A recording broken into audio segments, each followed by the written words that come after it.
भुनक्तु सह वीर्यङ्करवावहै तेजस्विनावधीतमस्तु मा विद्विषावहै। ॐ शान्ति शान्ति शान्तिः। यश्छन्दसा वृषभो विश्वरूपः छन्दोभ्योऽध्यमृतात् सम्बभूव समेन्द्रो मेधया आस्पृणोतु अमृतस्य देवधारणो भूयासं शरीरं मे विचर्षणं जिह्वा मे मधुमत्तमा कर्णाभ्यां भूरिविश्रुवम् ब्रह्मणः कोशोऽसि मेधया पिहितः श्रुतं मे गोपाय। ॐ शान्ति शान्ति शान्तिः। अहं वृक्षस्य रेरिवा कीर्तिः पृष्ठं गिरेरिवा ऊर्ध्वपवित्रो वाजिनीव स्वमृतमस्मि द्रविणगुं सवर्चसं सुमेधा अमृतोक्षितः अतिशङ्कोर्वेदानुवचनम्। ॐ शान्ति शान्ति शान्तिः। पूर्णमदः पूर्णमिदं पूर्णात् पूर्णमुदच्यते पूर्णस्य पूर्णमादाय वशिष्यते। ॐ शान्ति शान्ति शान्तिः। आप्यायन्तु मम अङ्गानि वाक्प्राणश्चक्षुः श्रोत्रमथो बलमिन्द्रियाणि च सर्वाणि सर्वं ब्रह्मोपनिषदं माहं ब्रह्म निराकुर्याम् मा ब्रह्म निराकरोत्। अनिराकरणमस्तु अनिराकरणं मे अस्तु तदात्मनि निरतेय उपनिषत्सु धर्मा ते मयि सन्तु ते मयि सन्तु। ॐ शान्ति शान्ति शान्तिः। वाङ् मे मनसा प्रतिष्ठिता मनो मे वाचि प्रतिष्ठितम् आविराविर्म एधि वेदस्य मानीस्थः श्रुतं मे मा प्रहासीः अनेनाधितेन अहोरात्रान् संदधामि ऋतं वदिष्यामि सत्यं वदिष्यामि तन्मामवतु अवतारमवतु अवतु माम् अवतु वक्तारमवतु वक्तारम्। ॐ शान्ति शान्ति शान्तिः। भद्रन्नो अपि वातय मनः। ॐ शान्ति शान्ति शान्तिः।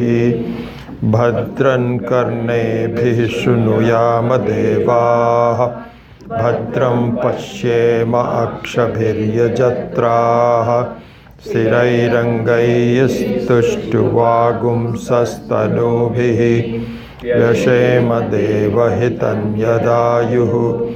स्वस्ति न इन्द्रो वृद्धश्रवाः स्वस्ति नः पूषा विश्ववेदाः स्वस्ति नो स्तार्क्ष्यो अरिष्टनेमिः स्वस्ति नो बृहस्पतिर्दधातु। ॐ शान्ति शान्ति शान्तिः। यो ब्रह्मानं विदधाति पूर्वं यो वै वेदांश्च प्रहिणोति तस्मै तगुंहदेवमात्मप्रकाशं मुमुक्षुर्वै शरणमहं प्रपद्ये। ॐ शान्ति शान्ति शान्तिः।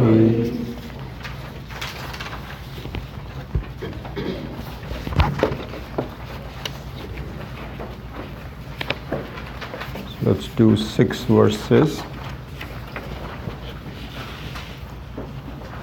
Om ityetadakshara idagum sarvam. Om ityetadakshara idagum sarvam. Tasya upavyakhyanam. Bhutam bhavat bhavishyaditi.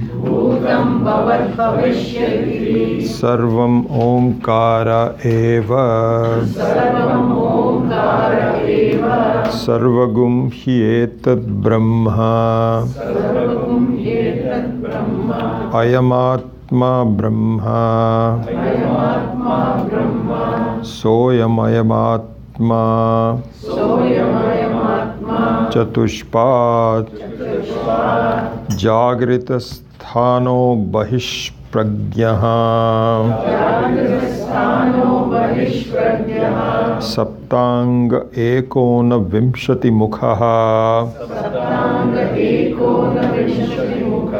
Sthula bhuk vaishwanaraha. Prathama padaha. Swapnasthano antah pragyaha. Saptang ekona vimshati mukhaha. Pravivikta bhuk taijasaha. Pravivikta bhuk taijasaha. Pravivikta bhuk taijasaha. Dvitiyah padaha. Yatra supto na kanchana.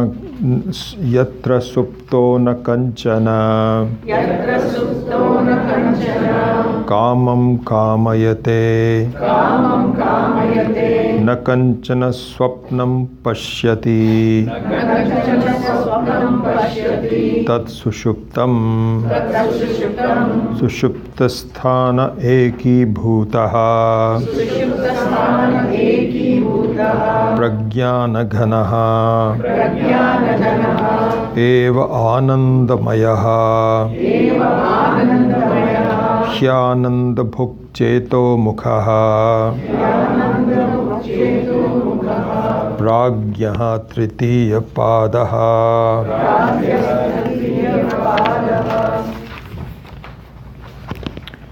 Esha sarveshwaraha. Esha sarvagyaha. Esho antaryami eshaha. Yonihi sarvasya. Prabhavapyayau hi bhutanam.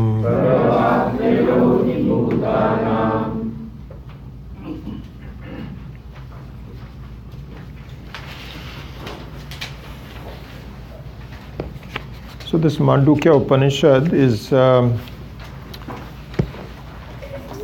highly regarded in the study of the Vedanta because it essentially comes down to the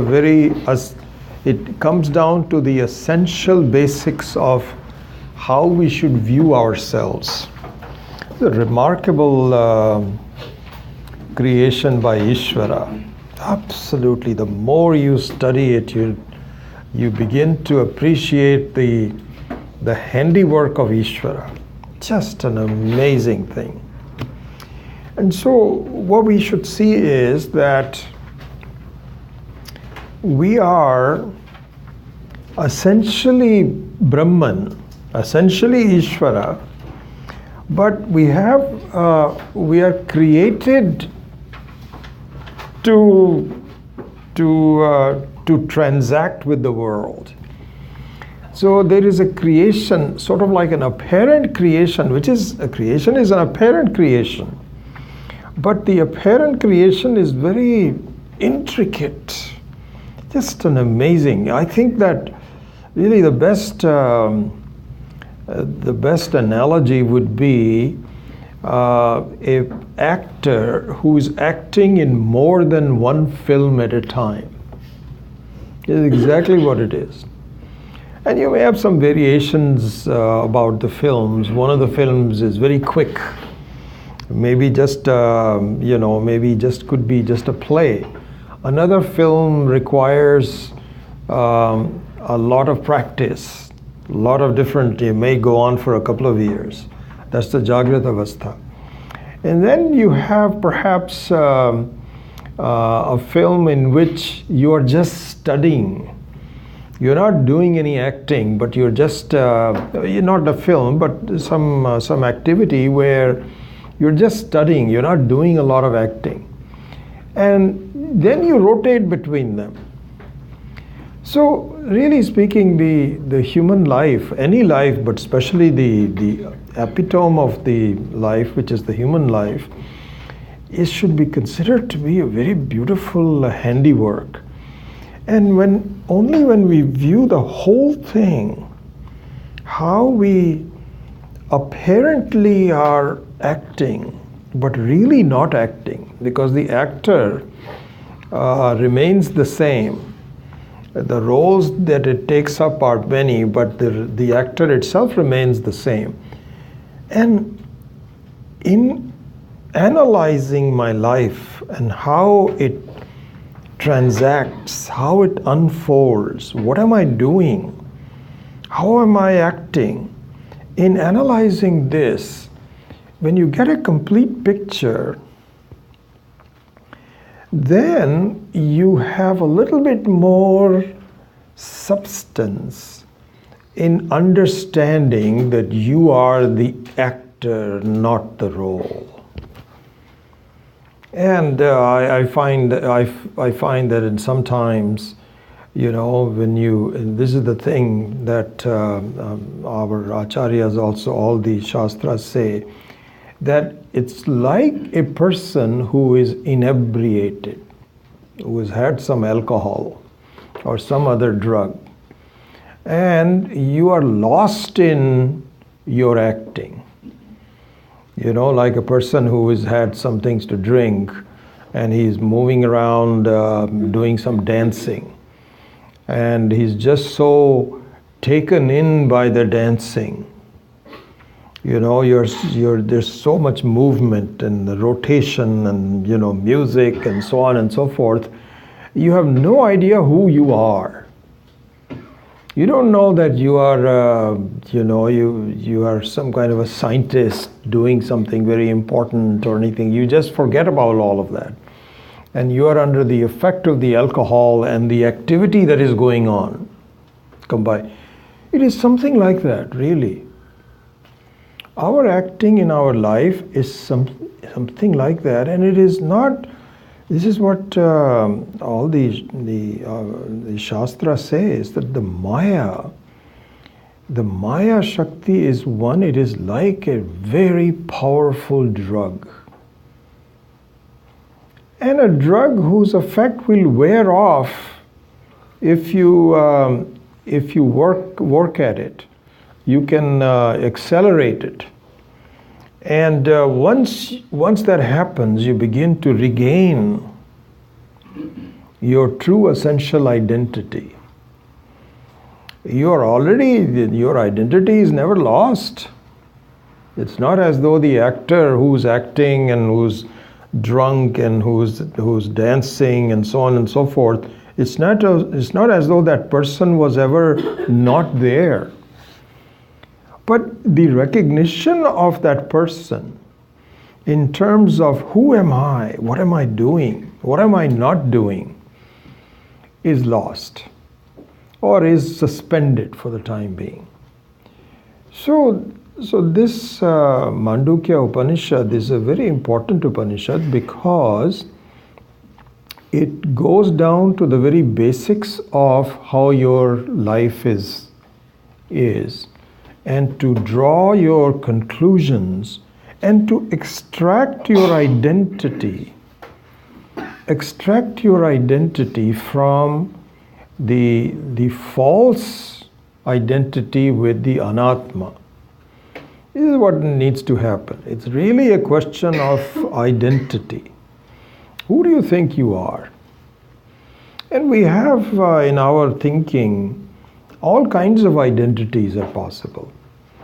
That Swami Maheswaranji was pointing out, he was saying, in fact, there's a separate discussion on this point, where a person who is a Jivan Mukta, who's very clear about the identity that I am really nothing but Brahman alone. I am not this body-mind complex.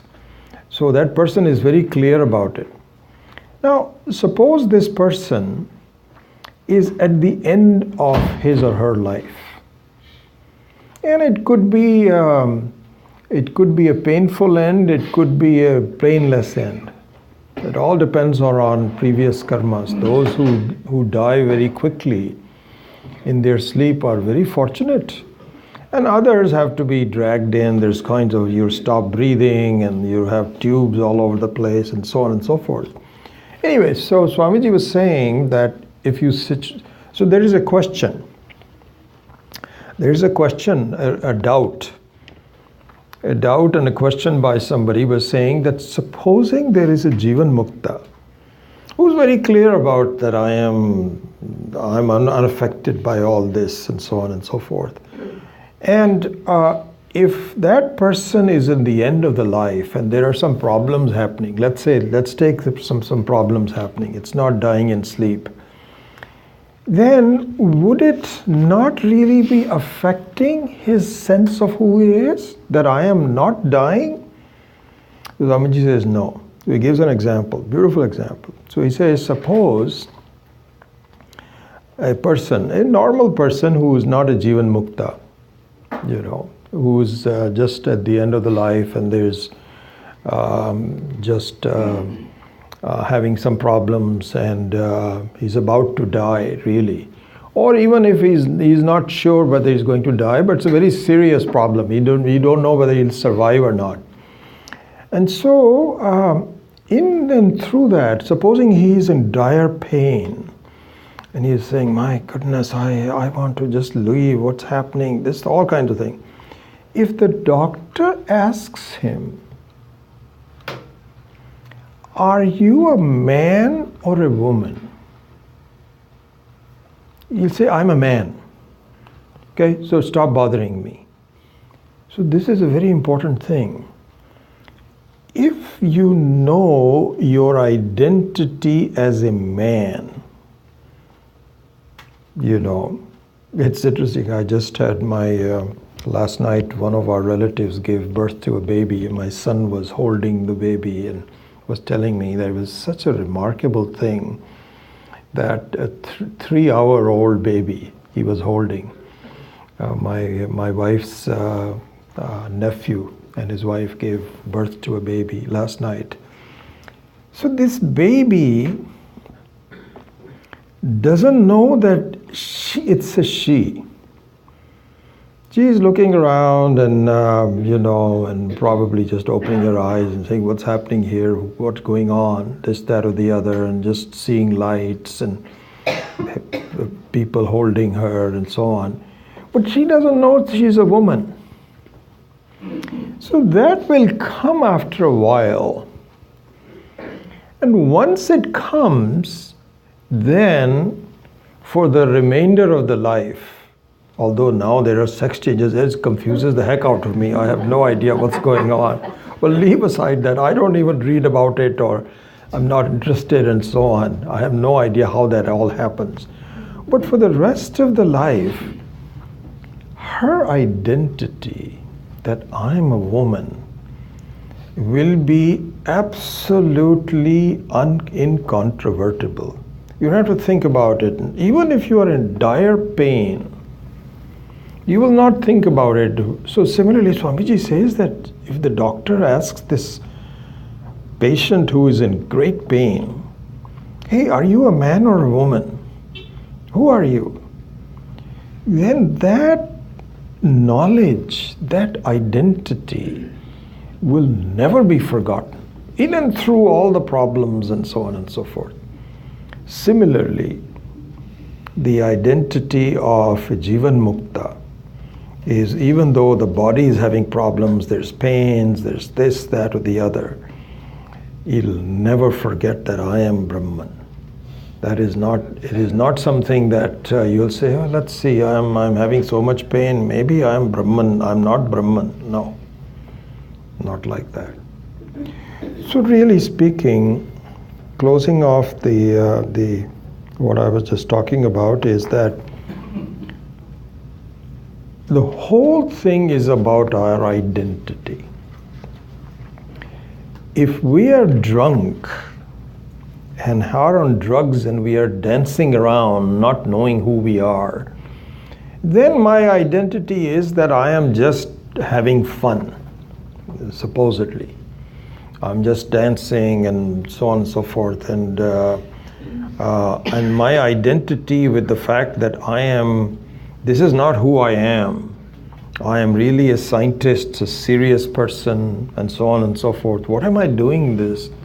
Then your identity changes. So very similarly is the case that for each one of us, we go through these phases, 3 phases every time, 24 hours, where our identity is with something that I am not. And we will summarize it once we are completely done. But basically, this is exactly what I need to do, is to find the identity which is my own swarupa, which is my own swarupa, which is my own nature. And nature means that it's not something superimposed on me which comes and goes, but it is me. It doesn't come to me, it is me. That me I am not clear about at this point. You know, this is how our mind always works. How can I not be clear about who I am? And in fact, this is the only thing that Ishvara uses for creation. Yes, it is possible that you may not understand who you are. Very interesting. So in summary, as we proceed further, one other interesting thing to see here, and I'll perhaps, if I had more time, I'll draw a chart or something, but let's just do it verbally. So my Swarupa has 3 aspects, as you know very well. I'm just revising it. So one is called Sat, means the pure existence that I am. Not what I am, but that I am is Sat. The other one is the awareness that I am. And the third is that I am unlimited. Nothing limits me. Nothing encloses me. There's no limitation for me. These are the 3 aspects of the Swarupa, whose identity I need to clarify for myself. And it's very much like where I gave you that example, I'll repeat that, it's relevant here, that in India, when you are a college student, then these college students they drink some bhang. So bhang is marijuana in a liquid form. And so at holy times and so on, this is, I never went through that, so somehow I missed it. In our college, there wasn't there, but I'm told that this is quite common. And so this village boy came to the college, and all his friends said, you have to taste this. You have to have that. And first you'll say, what is this? What will it do for me? And he said, don't worry about it. Just we'll all be together and so on and so forth. Just drink it. So fellow drinks this bhang, and his mind goes haywire. his sense of reality changes, and so on. And pretty soon he starts to just become paranoid. And he says, leave me, I want to go home, I want to go home. This was a story I remember told by Swami Chinmayananji. And so his friend said, no, you'll be okay, just have fun. Isn't it fun? See how your mind is rotating? He says, no, it's not fun, I just want to go home. So finally they called up his parents and he says, we're very sorry. This was just a normal prank that we all do.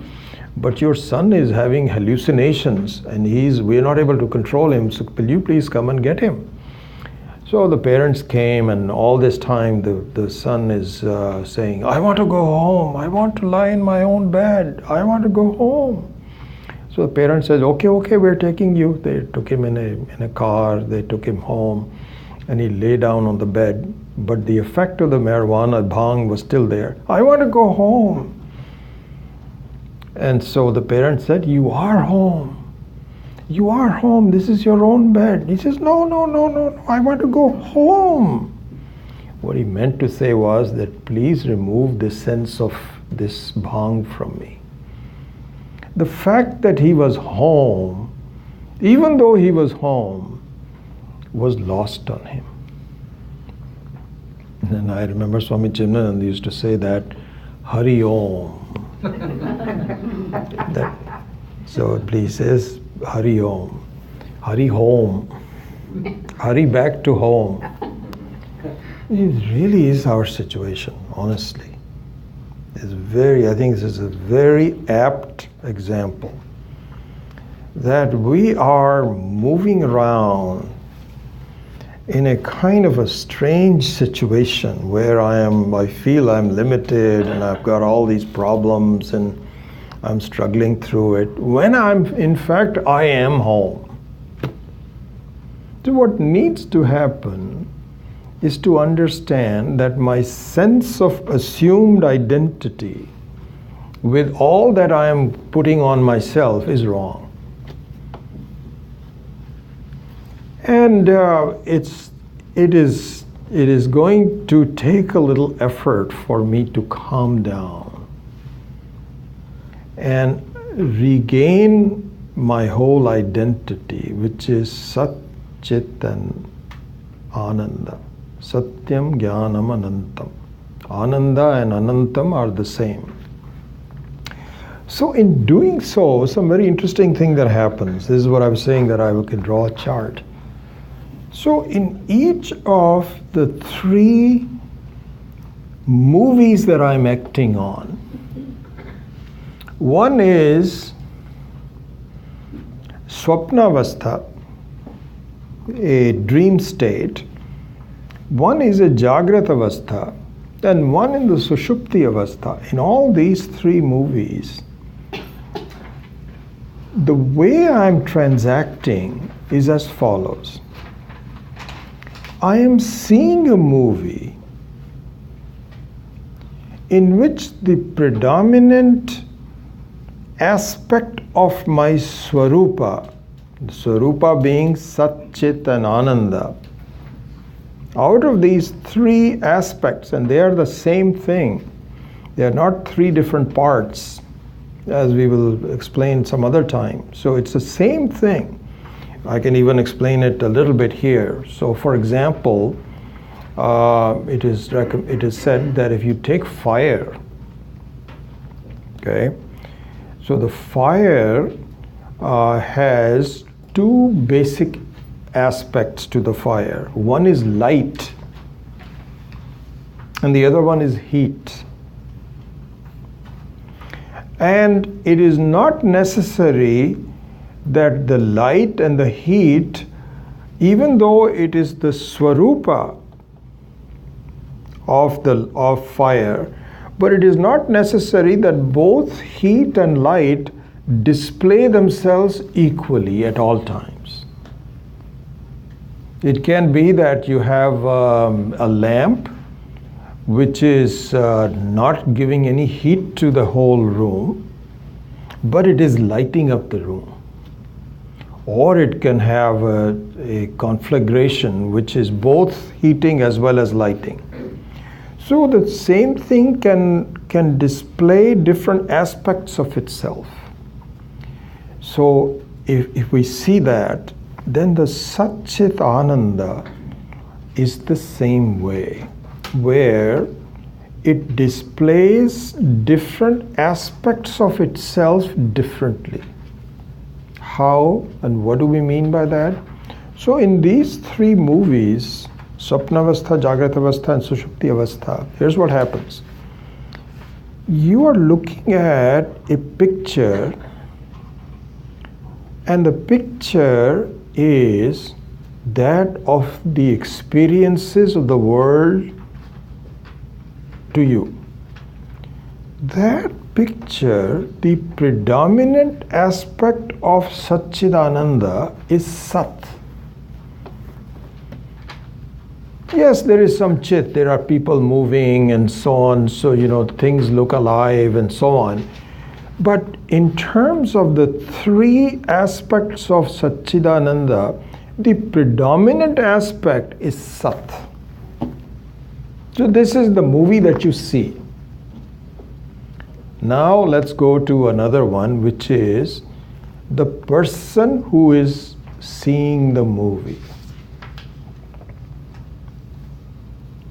And that means the jiva with the body, with prana, with mind, some equipment. In order to see the world, there you need to have the proper equipment. And in fact, the seeing things and the seer are very well matched. And so the world has forms, and a healthy person has eyes. The world also has certain sounds, and the healthy person also has some ears. So they're well matched. But in the experiencer, rather than the experienced, the predominant aspect of Satchidananda is Chit. Sat is there, of course. You cannot have Chit without Sat. But the experience is primarily Sat. The experiencer is primarily Chit. And in both of them, Ananda is minimal. The world also doesn't give you as much happiness as you would like it to. We want our experience to be always pleasant. It is not. And we want ourselves to be in very good mood and always chirping around and so on and so forth, whistling and so on and so forth. Doesn't happen. Ananda is primarily missing in both of them. In the third one, Sushupti Avastha, which we will study hopefully today itself,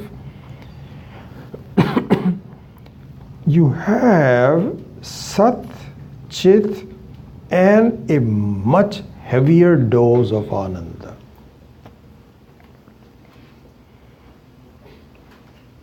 Okay? And then, but heavier dose means it is not complete. It is not complete. In fact, this is one of the things that our Shastra points out, that don't think that your reality is just as good as that of your deep sleep. No. It simply is a taste. You have no idea the level of joy, the amount of joy that you will discover once your Swarupa is clear to you. And the deep sleep comes a little closer to it compared to the others, but it doesn't even come close to it. We will study that in a minute. Anyway, just to finish this topic and then we will begin, that now we have these three roles that I play. Jagrat Avastha, Sushupti Avastha and Swapna Avastha, in which the experience has Sat as the predominant element, and myself as an experiences has Chit as the predominant aspect. And finally, the Turiya, which is myself underlying all three of my experiences, which is Brahman, which is Atma, has Ananda as the main element. So keep this picture in mind. Sat, and then the proportion of Chit increases as you identify with the identifier. And then if you do not identify with anything, but you are, and so when you don't identify with anything, that's a little bit of a taste of the predominance of Ananda in the deep sleep. And finally, when you identify with yourself as the actor,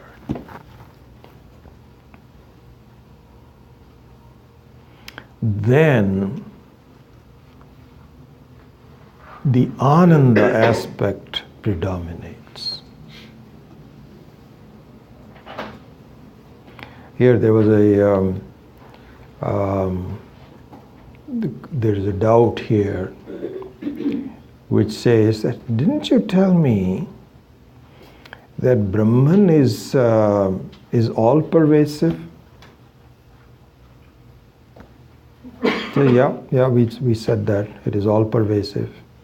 Then how is it that Brahman is only experienced in terms of Ananda in your own state, Swarupa state, and not in any one of the experiences?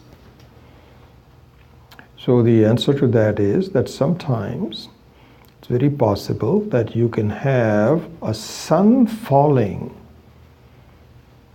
the sunlight falling on different aspects.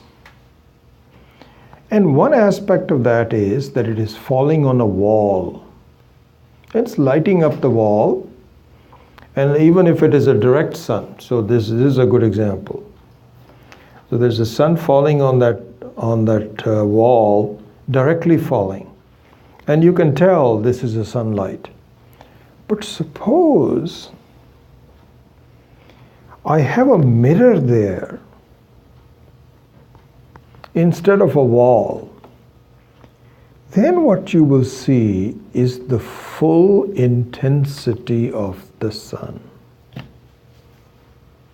So very similar to that is the case, that even though I'm experiencing life, I'm having all these aspects to my experiences, so Swapnavastha, etc., but it is not until I polish the mind as a mirror will it reflect my own Swarupa, which is hidden from myself because I have the sense of Jivatvam, which is blocking me from seeing myself. It's very strange. But this is the way it is. This is what the Shastra says. That please don't doubt it. This is exactly what happens. So this is the picture of my false identity, where the different aspects of myself are expressed in varying degrees. Sat, Chit, and finally, in a complete, direct understanding of who I am, which is done through words only, then my sense of Ananda fully expresses itself, and I understand understand. And after that, once the even if I am still acting out in the roles, but I never forget, like a person who's not drunk. The example is a very beautiful one, that even if you're given a very bad role in the sense that you are fighting and this, that, or the other, inside you feel, I'm doing a good job. This is not who I am. I'm a millionaire who's well paid for this, one of the highest paying actors in this game. It doesn't matter what I'm, but that doesn't happen until you are clear about what your role is. And so to make that clear, the separate identity which is independent of yourself has to be explained, has to be understood. So this is the whole picture. Now let us go and complete our analysis of the verses. So last week we had pretty much finished the Swapnavastha,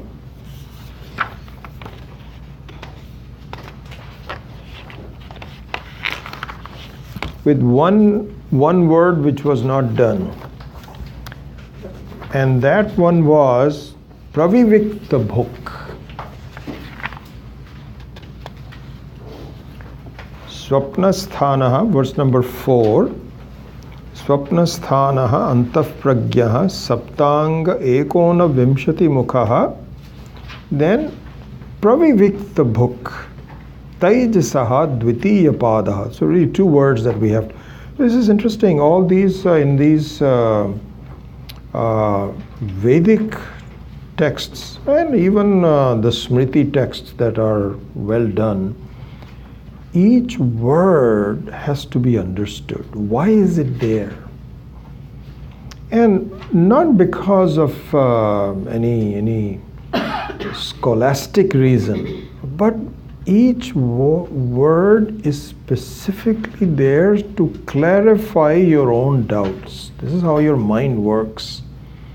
So to look at the meaning of words is very important. This is really all I'm saying. So Pravivikta Bhuk. What is the meaning of Pravivikta Bhuk? So previously this word was not there in the Sthula Bhuk. Sthula Bhuk and Pravivikta Bhuk distinguishes the Jagrata Avastha from the Swapna Avastha. So what does that mean? And we already gave this example. I think last time I recall I gave this example, and that is the example that we should just see, and then that's what it distinguishes between them. The example I think I gave was that you eat some sweet which is dear to you. Ice cream. Ice cream is so nice that it is universal. Unless you have an allergy to milk or something like this, everybody enjoys it. Very nice. So the ice cream is a good example between Jagrata Avastha and Swapna Avastha. What it means is, when you say Sthula Bhuk, it means, and I won't have time, but this differentiation between Sthula Bhuk and Pravivikta Bhuk is gone over in great detail by Adi Shankara in his Bhashya. And Swami Maheshanandji has picked that up and explained it. But instead of spending the full time, I'll give you the essence of it. Ice cream is necessary in your Jagrata Avastha for you to be a bhokta, to enjoy the ice cream. You cannot imagine ice cream and have the same sense of enjoyment. A little bit you can. You know, that supposing you, I remember this strange example, but when I was working for IBM, and I was an engineer. I was a hardware designer. And I had promised my family that I will go back to India and work, I'll come back. And IBM didn't have any labs in India at that time. I'm talking about in 1969. But I had promised my mom and dad that I will be back one day. So I interviewed with the national sales manager at IBM in India, and Paul Gupta. And I got a job as a systems engineer, and they wanted me as a sales rep. So I said, fine, I'll do some systems engineering. So I took some sales rep courses, how to be a sales rep. This is an IBM here. They arranged for me to take a course. Very hard course. Very tough. My personality, I was more of an engineer, looked like a nerd. But then I grew up, I did this. So I remember this example very well. So there was a experienced sales rep who was saying that when you make a sales call, you are very tense. You're talking about, here's what you should do, this, that, or the other. Then you have to go to the next sales call. So you have to make at least 2 or 3 of them during the day. So he says that it's difficult to carry the sense of tension in the next one. So he says, here's what I do. That example just came to me, strange. He says, what I do is, when I get into the car, I close my eyes, and I'm imagining I'm drinking cold beer in my own home. And I see the droplets of the ice and the beer being put in. And he says, I'm not drinking the beer because I cannot drink beer on a job. But he says, all I can do is to just imagine. And that calms me down a little bit.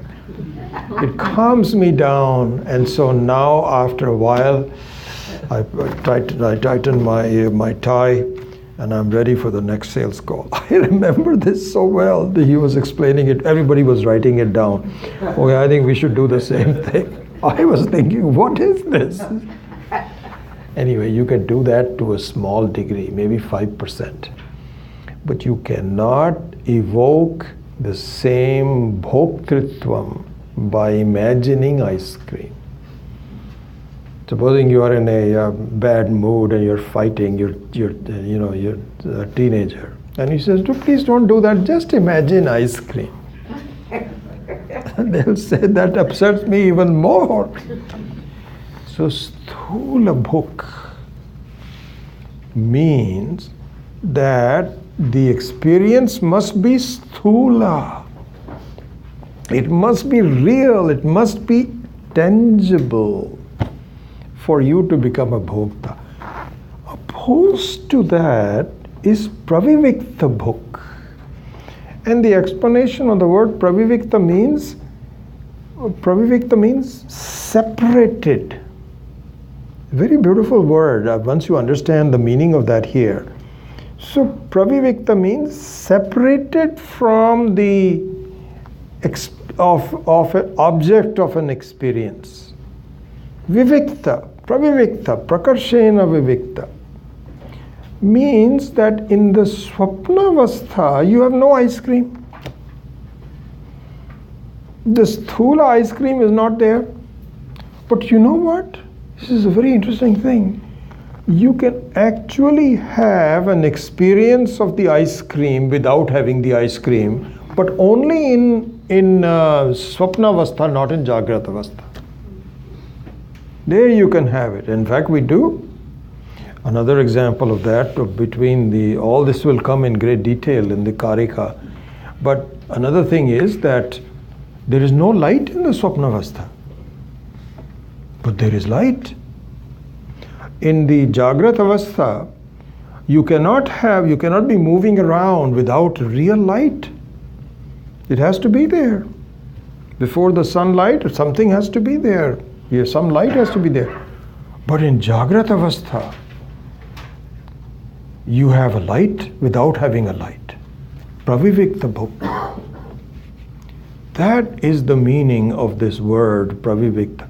Another explanation of that in Sanskritam is ekantam. Ekantam means alone. You don't need, just your imagination is enough, and it's a very powerful imagination. Just look at the handiwork of Ishvara. That you create so many things in the dream. Complete light, ice creams, all kinds of things in great detail. Amazing. Without it being there. And so that's the meaning of the word pravivikta bhuk. Then another word, which is the last one, which is taijasaha. So taijasaha means one which is one in which the chit is predominant. Chit is predominant. Tejaha. So here tejaha means chit. Not a chit swarupaha. Everything is chit swarupaha, but here the swabhava of the chit is predominant. That is in other words, your imagination is amazing. How far it can take you. Anyway, so that's the ending of that. Swapnasthanaha antapragyaha saptanga eko navimshati mukhaha pravivikta bhuk taijasaha dvitiya padaha. So this is the second aspect of the Omkara, which we will summarize later on. Right now we're just looking at the experiences. Then we go to the Tritiya Padaha, and that is Swapnavastha. And Jagratavastha, separately from that, is Sushupti Avastha. So let's look into that aspect of it. So the first one is Na kanchana kamam kamayate. So in this aspect,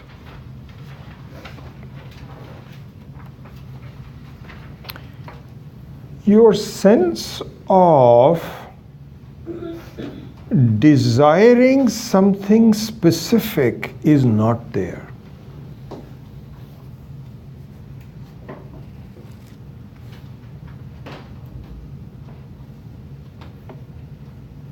Is not there. So this is an interesting thing. So let me introduce there in the explanation of this a word called uparamaha, or also called uparatihi. Uparamaha. The meaning of these two words, same thing. Uparamaha is I think neuter or male, and uparatihi is feminine. It means a natural withdrawal of your own Shakti. Uparamaha. And in the way this was explained by Swami Mananji, so let me display that for you. It is not just for this example, it's in general, but in this example it becomes very relevant. And so uparamaha and uparatihi. So in introducing this word, and the relevance in the deep sleep will come a little bit later on, but let me explain the meaning of the word uparamaha. So what happens is, our life is endowed with a natural ability to desire. So kamam kamayate means that it is very natural for me to go after something. and to desire. So the desire is not something which is to be introduced. When the baby is born, one form of the desire is already endemic in the baby. And so the sense of desiring things is very natural. Then what happens is that later on, the type of desire is regulated. Desire is natural, but the type of desire, then through parents and other people, and say, please, this is wrong for you to go after this. This is not good for you. You please do, like for example, ice cream. Let's go back to the same example. All the children, they would love ice cream. So they'll say, well, the mother will say, we just had ice cream yesterday. You cannot have it every day. And so that means, so this is what is called, in technical term, asakti. Asakti means that you have a natural desire towards something, and that can evolve into a wrong kind of a desire, like having ice cream every day, or having a dessert after each meal. So then it is said that what you need to do is to develop vairagya. Vairagya means you have to curb your desire. Curbing your desire means you have to sort of work hard and you have to say, oops, I wanted to have ice cream today also, but I guess it's not good, so I shouldn't have it. So you curb it. So now you're working against your desire. Okay? So you're doing the opposite of that. A very interesting example was given by Swami Maheshananji. He said, suppose you see a nice sweet laddu, beautiful laddu that you are very fond of, and you immediately want to get it. So your desire is to eat the laddu or ice cream or something. Then somebody can say, please don't eat that because there are bugs crawling on it. I saw some bugs crawling on it just a little while ago. So Swamiji says, when that happens and you know that bugs crawling can carry diseases, your desire is immediately gone. You no longer say, I want the laddu. So he says, okay, then in that case I won't have it. It's okay, I won't have it. Then your friend says, I was just joking. So then your desire comes back. So here's what happens. Look at the technicality of it. The desire is natural, but the desire can be curbed by some reasonable approach that somebody gave. In this case, he scared you by saying disease. But in this format, your curbing and not curbing has to be deliberately done. So now let's go to the next stage. The Shastra desires, Shastric desires means ethical desires are a curbing of your natural desires. So natural desires are that everybody should be good to me and I should do anything I want to, this is my freedom. So Shastra says that's not going to happen. So please speak well, behave well with people, and only those desires. And so it is like saying that there is a disease involved. Like for example, it is said that that supposing Swami Maheshanji gave this example, which is he says, some of my disciples, They go to these 5-star hotels and they steal things from the rooms. So, some if there is a pen, so you can you can take, that's all right, it's not that bad. But some people will steal towels, writing paper, and so on and so forth.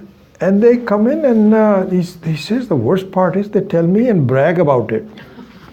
They say, Swamiji, these 5-star hotels, they are charging so much money. I decided I'm just going to take some of the stuff away. Soaps, all the things, so you walk away with all of those things. So Swamiji said, here's the situation. If somebody explains to them that these desires are wrong, and why? Because you will have to pay for it later on. Something will happen to you because the law of life is that you cannot steal. Just pay for everything that you use. Do not steal. And if you do, don't think you can get away from it. And in fact, many of the problems we have is because we have gotten away from it in the past. If this is explained, then your asakti and nirasakti becomes more regulated. Okay? Now comes uparamaha. What is the meaning of uparamaha with respect to this behavior that I have, which is natural desires, regulated desires, and so on? So the asaktihi and tyagaha or vairagyaha is done with some force. You tell yourself, I shouldn't do this. I shouldn't do this. Uparamaha is a natural suspension of desire because you don't have to be taught. It just happens naturally because it is now very clear to you that at this point I am not going to employ it. So what that means is, uparama means your shakti, your power is deliberately employed at certain times and not employed at other times. Beautiful example Swami Maheshananji gave. He said, supposing you have a child, and usually happens around between 1 or 2, who's given a pencil. And what the child does is, when he uses the pencil, he says, wow, I can draw a line. You know what the child does? This is all our experiences. If it's a very dangerous thing to give a pencil to a 2-year-old. Wherever he goes, he puts on lines all over the place, walls, refrigerator, every place, the lines, lines, lines. Love it. Whereas once it is told, hey, don't do that. He's not sure why I should not do it. What's the big problem? It's just so much fun to just draw things. Once you just explain to him, this is not right because I have to erase it, you're making a big mess and so on and so forth. Then Swamiji says, and imagine an adult using a pencil or a pen. And it is called uparamaha. Uparamaha means the pen is in your pocket, unused, except when you want to use it. Putting it back is called uparamaha, and bringing it back is using it. And so what happens is, in the deep sleep, you are given a practice. Eventually, we have to learn from the deep sleep later, and we'll finish this topic in a minute. But let's go back to the deep sleep. Here, na kanchana kamam kamayate. So here it means that your sense of desiring is put away. Uparamaha. It is not nashtaha, it is not destroyed. But it's like a pen which is not destroyed, but you are not using it at this point. And in fact, this sense of na kamam kamayate, eventually when you wake up and you want to get your own identity, this is a very important thing. Uparamaha is an important thing to do. And so now we can close the loop. Uparamaha is not vairagya. It is not vairagya. What is the difference? In vairagya, some force is involved. In Uparamaha, it becomes natural. And so really speaking, it's interesting. If you look at the example of an actor working in a movie or in a play, then the suspension of his or her identity while you are performing is uparama. Uparama. How? Because supposing you are an actor who's highly paid, you get millions of dollars just because of your fame and your looks and whatever it is. And you're given a kind of a very, very low, some kind of an undesirable role. If you are playing the undesirable role and you're always thinking, this is such a stupid role for me. I am so highly paid. How will your role be? You won't be able to do a good job of it. You have to suspend your identity willingly. This is called Uparama. And the practice of Uparama is provided to you by Ishvara. Because you feel that how can that be? How can I naturally be suspended? No, it's not that strange. We do that all the time. All it requires is maturity. If you are immature, like a child is, then you have an improper use of the pen and pencil. But if you are mature, by all means, you don't have to use the pen until you need it. Then you just put it back. And then when you need it, you use it.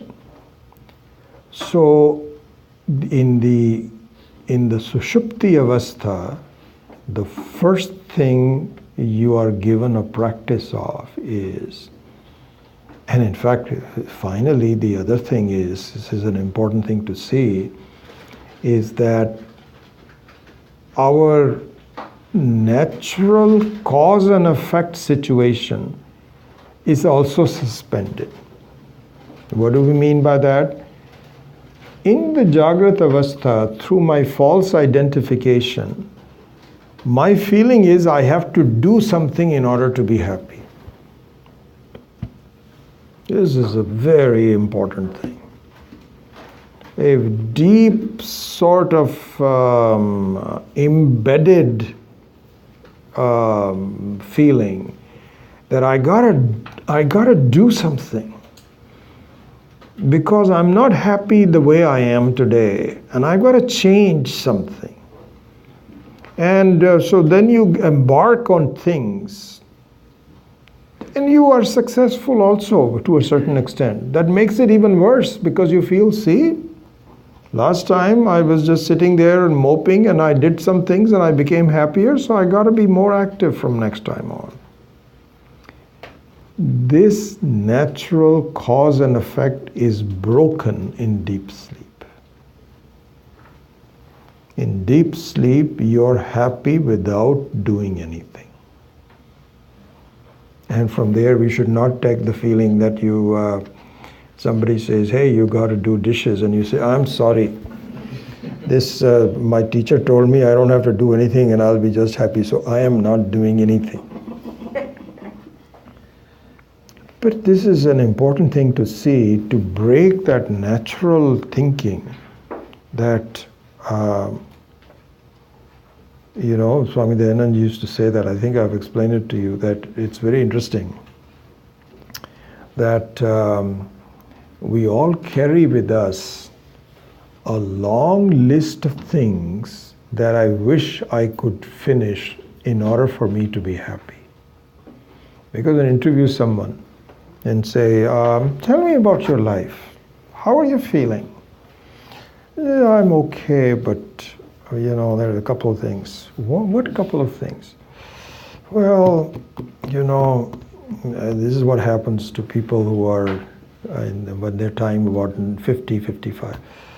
I have a daughter and she's not getting married. And she says she doesn't want to get married.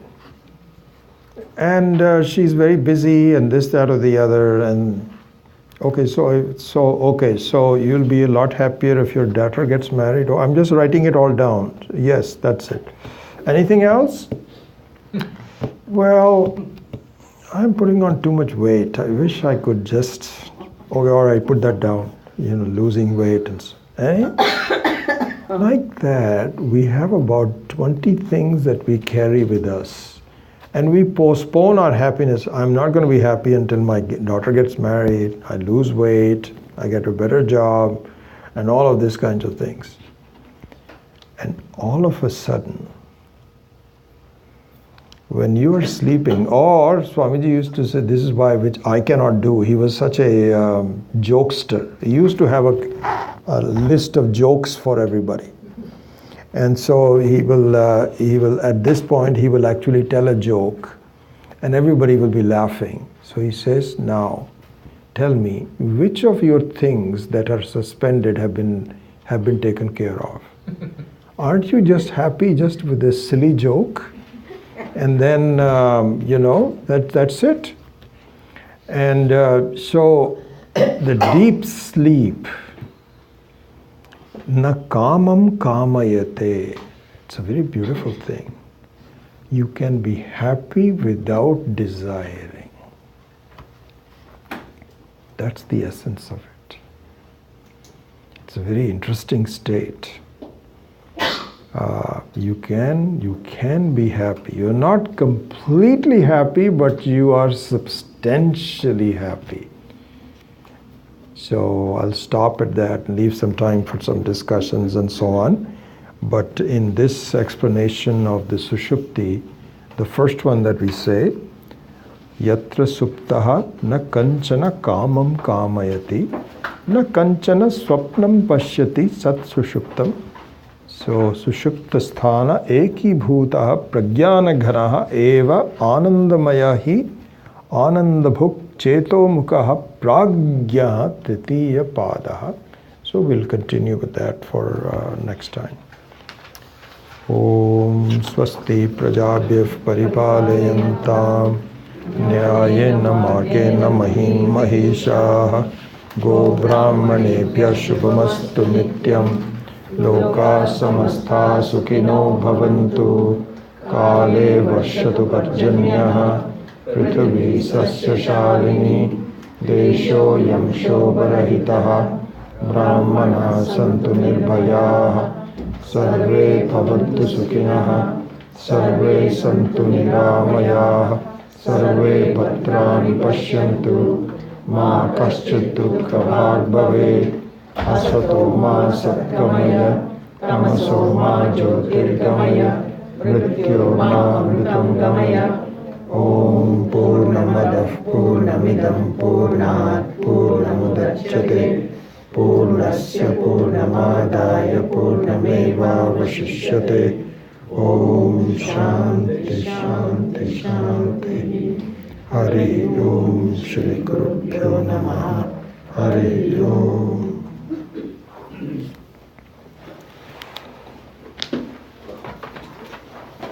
Yes, Vaidehi? Sorry, I'm just a little bit confused between Pravidikta Bhukta and Sthola Bhukta. Okay. Pravidikta Bhukta better? Not better or worse. It is simply the variety of experiences that we have. So it's nothing, it's not a question of which is better or which is worse. That's not what the objective is. Really, the only objective is that what is what one has to see is that all of these experiences are highly conditional, are temporary, and don't represent who I am. So the only thing better is to understand the reality of myself. But in between them, there is no better or worse. It's all, it's just two different. But it's a wonder that how can I have the experience of being happy without the thing being there? So that's it's one of the creations of Ishvara. Yeah, that's Can you all. extend that with the paroksha and aparoksha jnana? No, paroksha, of course, is a different thing because there it means incomplete knowledge and complete knowledge. That's a different thing. So when you have a paroksha jnanam, you have some aspects of the knowledge, but it is not, like the example we gave of knowing Denver. So Denver means that you have some knowledge of what the city is, what state it is in, how much population it is, what's the altitude, etc., etc. But you don't have a complete knowledge of Denver until you go there. So paroksha and aparoksha has to do more with, and also the same thing is talked about in the Bhagavad Gita and elsewhere as jnanam and vijnanam. So jnanam is paroksha jnanam and vijnanam is aparoksha jnanam. So slightly different. Yeah. You're saying that Vairagya here, the example you gave, Vairagya, you have to put effort in. But if Vairagya is really based in Viveka, wouldn't it be effortless? Yes, then it'll be the same. Yeah, pretty much. Here the words are used just as it's very similar, very simpler. So, so the natural is very much like swimming. Or I think a beautiful example that Swami Maheshananji gives, which is really beautiful. He said, when you first learn to bicycle, it's an effort because you're not sure, and we've all learned all through that. But after a while, it becomes natural. Then he gave another example. He says that if you are a bicyclist, you have to at least hold on to the handles. He says the very skillful bicyclists can be doing their emails or something while the handles, they're not wearing it. So there's even a level of independence. And so this example comes in where I have to remind myself through the study of what's happening, who am I, and so on. That means that I have to hold on to the handles in the sense that I have to remind myself. But he says there comes a point where this is what's called buddhi arudha. We talked about in the Tuesday night class also. There comes a point where you don't have to think about it. It just becomes overwhelming. And even while you're transacting, you're doing things and so on, you never lose sight of the fact that I am Brahman. So that means kind of like riding a bike without even touching the handles. But it takes a lot of practice. And then you become so skillful that you can now afford to ride the bike without falling, without even the handles and so on. So the Vairagya and Uparama are similar to that in that sense, that the Vairagya is... but yes, you're right, if the Vairagya is true, there you can say natural vairagya versus forced vairagya. And natural vairagya is uparama. Yeah. Sorry, just 1 second. So I wanted to ask this question for a long time. Huh. It's that Jivan Mukta never forgets that he is Brahman. Yeah. That is almost same as Aham Brahmasmi. Yes. So in this too, who or what is he? Who is I? So, I mean, that's one should not. The I is only a matter of your viewpoint per se. See, the jiva is also Brahman. Yeah. Jivatma is Brahman. Yeah. So, the word he here means a person who previously had an identification with the body-mind complex has now has gained the identity with the Brahman. So one should not really become too preoccupied by saying who's he, is he different, is he not different. The one who is non-different, due to the way things are, feels that he is different. He's transcendent too. No, not transcend or anything. I think that let's just keep it very simple.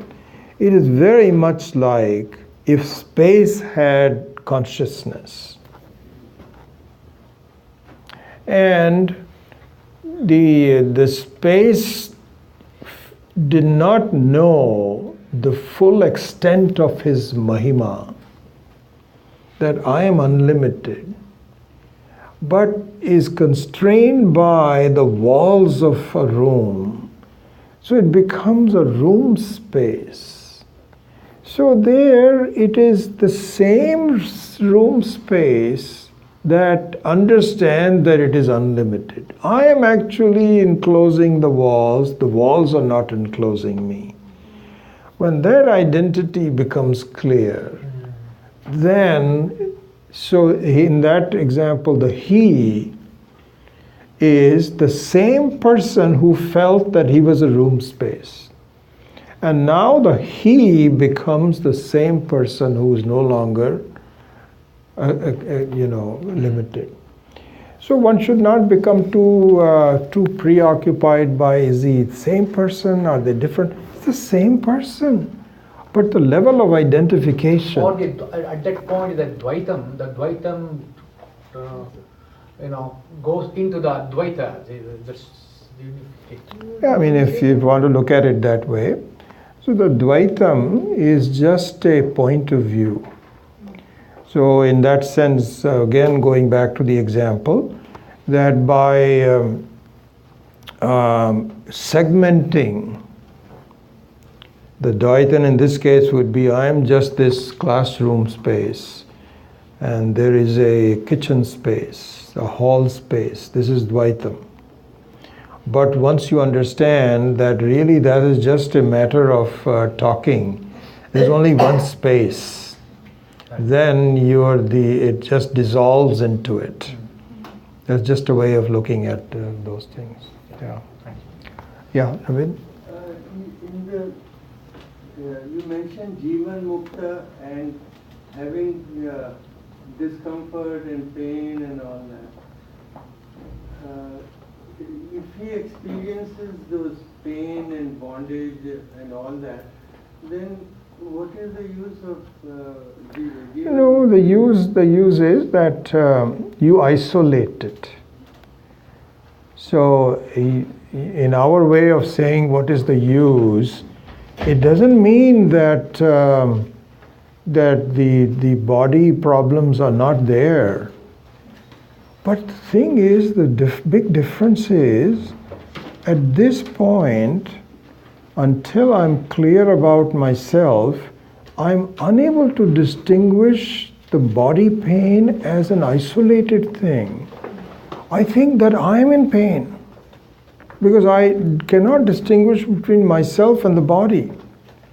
So there, it's the experience of pain is extremely attenuated. It is very, very, because you understand what the reality of myself is. And through you actually appreciate the prarabdha karma of the Ishvara, that really at that point in time, the pain is something which is extremely isolated, has nothing to do with me. But what does Jivan Mukta mean? That is he pain-free? Is he having complete detachment, that he is not... So what Jivan, I understand what your question is. So what Jivan Mukta would mean is that your appreciation of your identity is so overwhelming that simple things like pain and so on and so forth don't hold a candle to it.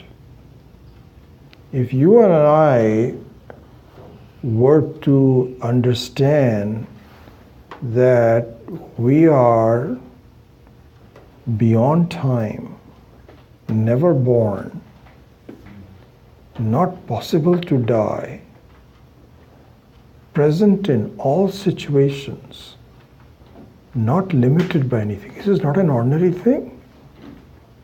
And the reason that these questions come up is that I don't appreciate it. So I think that the pain is going to overwhelm me. But if I were to understand this in the true spirit of it, then the pain is highly isolated. It doesn't really hold a candle to it. So that's what is meant by Jivan Mukta.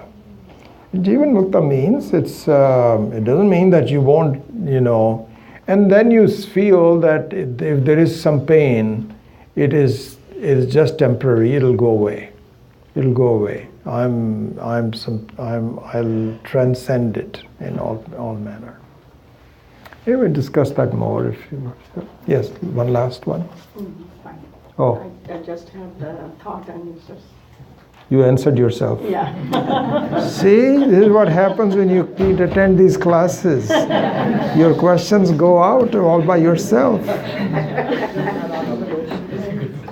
Okay, we'll see you next week.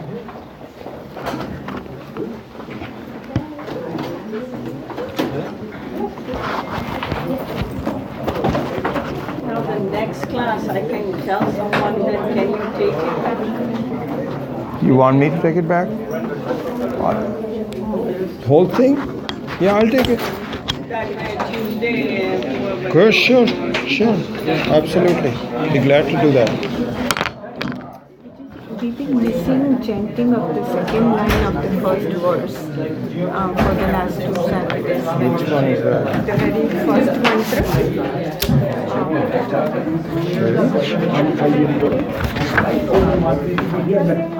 Yeah, this Saturday. Last Saturday. This Saturday also we missed, so I did Thank you for pointing it out. Just for Hindi books, I took the Hindi books. Oh, okay. All right. Thank you. Be careful, you don't fall. Wire is in your foot. Will you stay for the next class?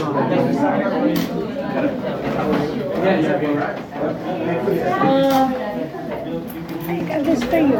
Thank you so much.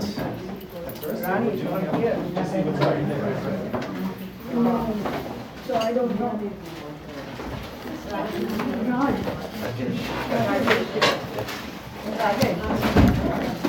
Can you do this one for the next class? Can you record Some home harvest honey. What is it? My friend's husband, Honey? yeah, he keep bees, and she give me a job. Just use sprinkly. I know you like sugar, but just at least it's not sugar. Thank you. I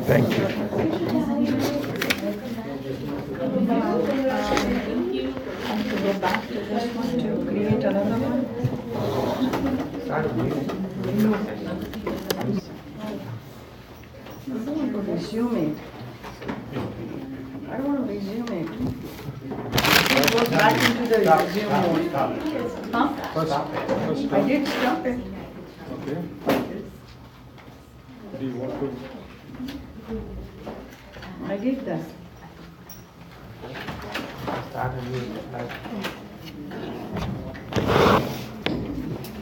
आपकी heal में जो pen हो रही था ना, हाँ मैं निकल के उसको हाँ I've been through that too. I'm already okay. You're okay? Yeah, okay, yeah.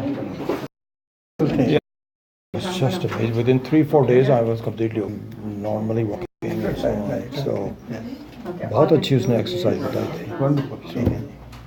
I saw that thing. Yeah, I think they said something like 50% of the people have that. Yes. It's a very high percentage of.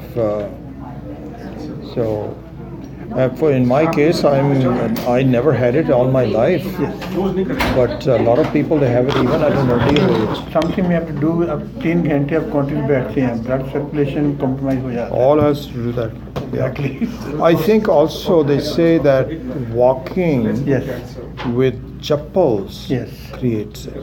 Yeah, you need to walk in shoes. Shoes, The properly designed. exactly. It's not stopping. उसे stress कम पड़ती I है. had to buy it. I just got $10 का शू आई है. क्या कहते हैं उसको, new balance. मुझे डॉक्टर ने बताया था. So I had to go to a shop and get it. So anyway, I'm Good, now very good. okay. That's right. Got it? You all set? Hopefully it will do it. Rajesh is the new engineer. Yes, it's like You have a new job. learn while you drown. So I'm drowning. She told me how to do it.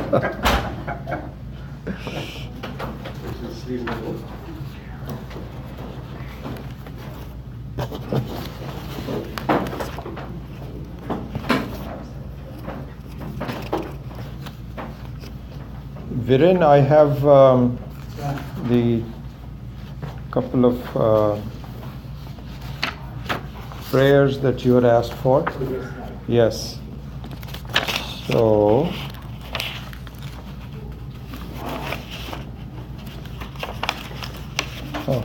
this is one part of it.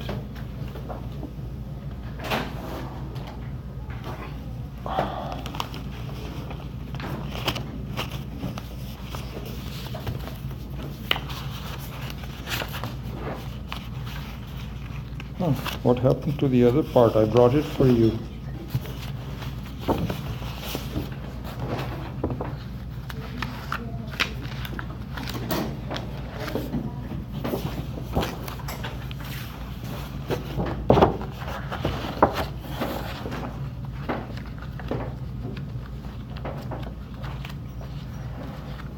I must have left it back there. So there's only, yeah, this one you can take. And then the Gita Dhyanam, I had it and I don't know what I did with it. Maybe next time. Okay, all right.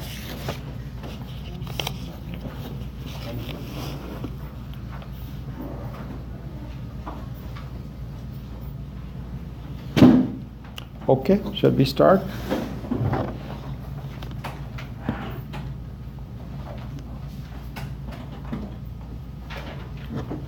Om Sahana Vavatu Sahanau Bhunaktu Sahaviryam Karavavahai Tejasvinavadhitamastu ma vidvishavahai. Om Shanti Shanti Shanti. Om Parthaya Pratibodhitam Bhagavata Narayanena Swayam Vyasena Grathitam Purana Munina Madhye Mahabharatam Advaitamritavarshinim Bhagavatim Ashtadashadhyayinim Ambatvamanusandathami Bhagavad Gita Bhavatveshini Yam Brahma Varunendra Rudra Marutaha Stunvanti Divyaistavaihi Vedai Sangapadakramopanishadai गायन्ति यं सामगाः ध्यानावस्थिततत्गतेन मनसा पश्यन्ति यं योगिनः यस्यान्तं न विदुःसुरासुरगणाः देवाय तस्मै नमः देवाय तस्मै नमः.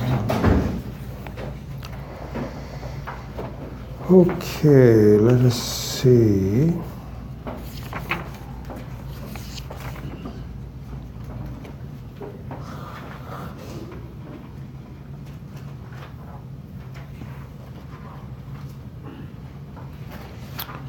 So let us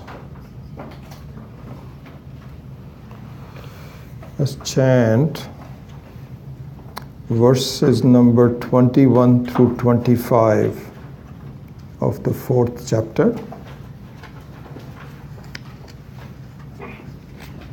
Last time we stopped after 18. It- So we have not done 19. Oh, okay, that's a good. We stopped after 18. Yes. In that case, let's do this. Today we are going to do verse number 18 in some length today. So let's start with 18. 18, 19, and then 20, 21, and 22. So let's do that. Karmanya karma yaf pashyet. Karmanya karma yaf pashyet. Akarmani cha karma yaha. Sabuddhiman manusyeshu. Sabuddhiman manusyeshu. Sayukta kritsna karma krita. Sayukta kritsna karma krita. Yasya sarve samarambhaha. Yasya sarve samarambhaha. Kama sankalpa varjitaha. Kama sankalpa varjitaha. Jnanagnirdaghda karmanam. Jnanagnirdaghda karma. Tamahu panditam buddhaha. Tamahu panditam Tyaktva karma phala sangam. Tyaktva karma phala sangam. Nitya tripto nirashrayaha. Nitya tripto nirashrayaha. Karmanyabhi pravittopi. Karmanyabhi pravittopi. Naiva kinchit karoti saha. Naiva kinchit karoti saha. Nirashiryata chittatma. Nirashiryata chittatma. Tyakta sarva parigraha. Tyakta sarva parigraha. Shariram kevalam karma. Shariram kevalam karma. Kurvannapnoti kilbisham. Kurvannapnoti kilbisham. Yadrichhalabha santushtaha. Yadrichhalabha santushtaha. Dvandvatito vimatsaraha. Dvandvatito vimatsaraha. Samasiddhava siddhaucha. Samasiddhava siddhaucha. Kritvapi na nibadhyate. Kritvapi na nibadhyate.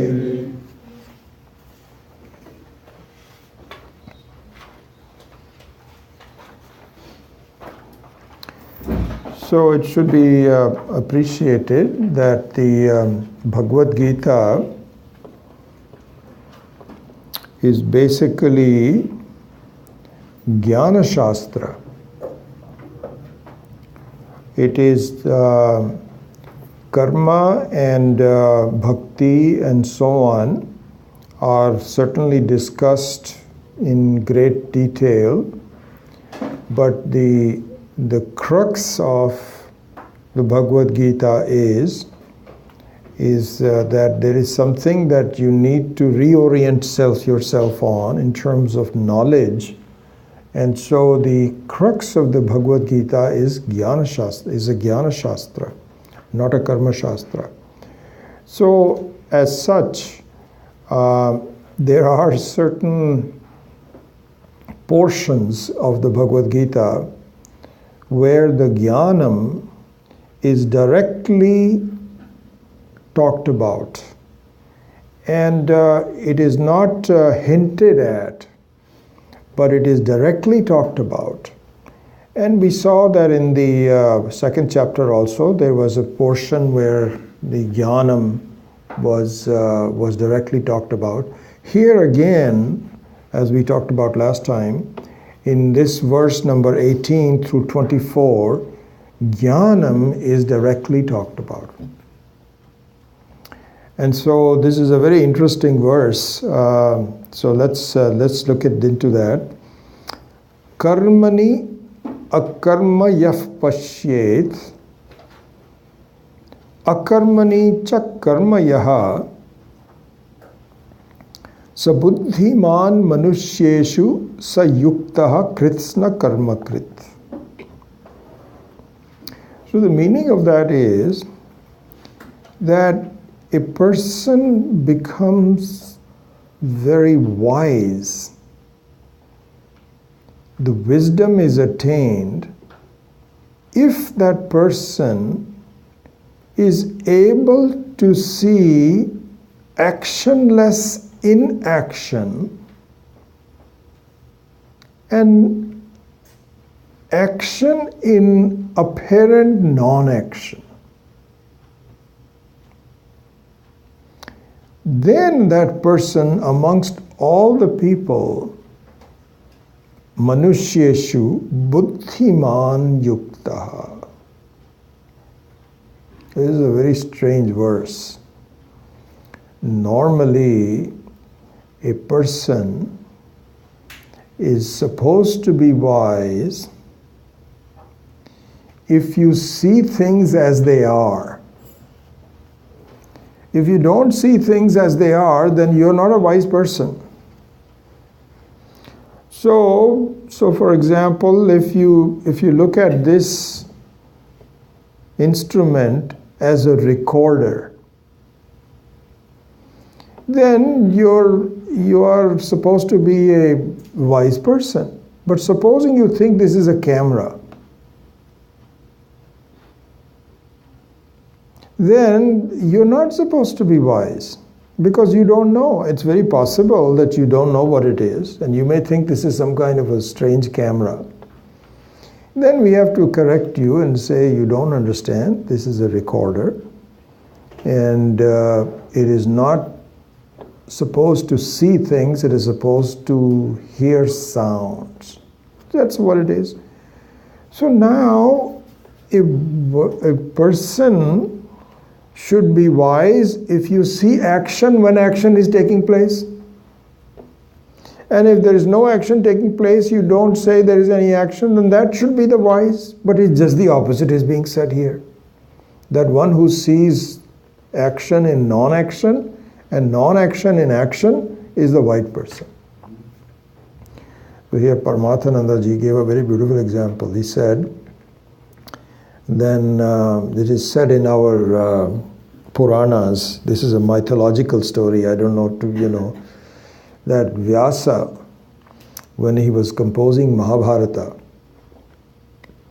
so he recruited Ganesha as the scribe. So he says, I need you to take down all, and this is going to be a very long dissertation, so you have to have the patience. So Ganesha said, okay, I'll do it, but on one condition. He says, what's the condition? You have to keep on dictating it continuously. If you stop, I would leave, and I will no longer be your scribe. So Sri Vyasaji thought about it and he says, well, that's a very tough one. But he said, okay, I also have one condition. So he says, what? He says, whatever you write down you must understand the meaning of it. So Ganesha said, yeah, of course. Yeah, it's a very simple thing.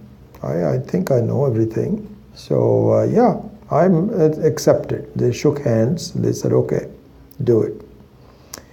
Vyasa said, I know what I'm, okay. So what Vyasa did was, he would give 100 verses that are relatively simple to understand. And Ganesha was writing it down and so on and so forth. And Vyasa needs to take a break. Can't just keep on just doing this, but he had a plan in mind. So every once in a while, he would give a verse which is extremely tough.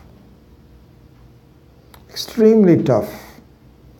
And it doesn't make sense apparently. So now, when that happens, and so these are all people who keep their word. So Ganesha simply said, this I have to think about a little bit. So while he's thinking about it, now Vyasa composes the next 100 verses. So then after a while he says, well, I'm not sure of it. Can you please explain it to me? So he explains it to me, explains it to him. And then he says, okay, now we're ready to go. Let's go. Then after another 100, 200 verses, he gives another one where it is very tough to understand. On the top of it, it looks like it's contradictory. And Ganesha also thought, well, this I don't understand. So he says, okay, let me explain it to you. But so he's thinking, and in the meantime, he composes some more verses. So in fact, Swami Tattvavidananda ji also said that so well. He said the contradictions are very important in the understanding of the depth of the Shastra. And this is one of those contradictions. And it happens at various places. Smaller than the smallest and bigger than the biggest. And then in some of the Upanishads, he says, lying down, I am moving very fast. Contradiction. How can you be lying down and moving very fast? How can that be? That's not possible. There's Swami Dayanandji gave a very interesting story. And this is a real life story to make this point. So when the British were ruling India, they all thought that this is a pagan country, is not very sophisticated. England is the cradle of civilization, and these are just people who really don't understand anything. But somebody had said that the Vedas are very wise, and you have to take. So he says, okay. He was a religiously minded person, good person. So he said, I need to understand what the Vedas are saying. So he came to India. This is a real story. He came to India, and he said, who can explain the Vedanta to me? Who's one of the best people? So they all told him, there is a Pandita in this town who has studied all the Vedas. He understands the Vedanta very well. And you please go to him, and then he's the right person for you to learn from. So he says, okay. We went to him, he paid him some money and so on and so forth. He says, okay, explain the whole thing. Write the verses down and explain it to me. And so when it came to this, in one of these kinds of verses, in fact, I'll give you, there's a couple of other examples of this. Hold on, let me find it.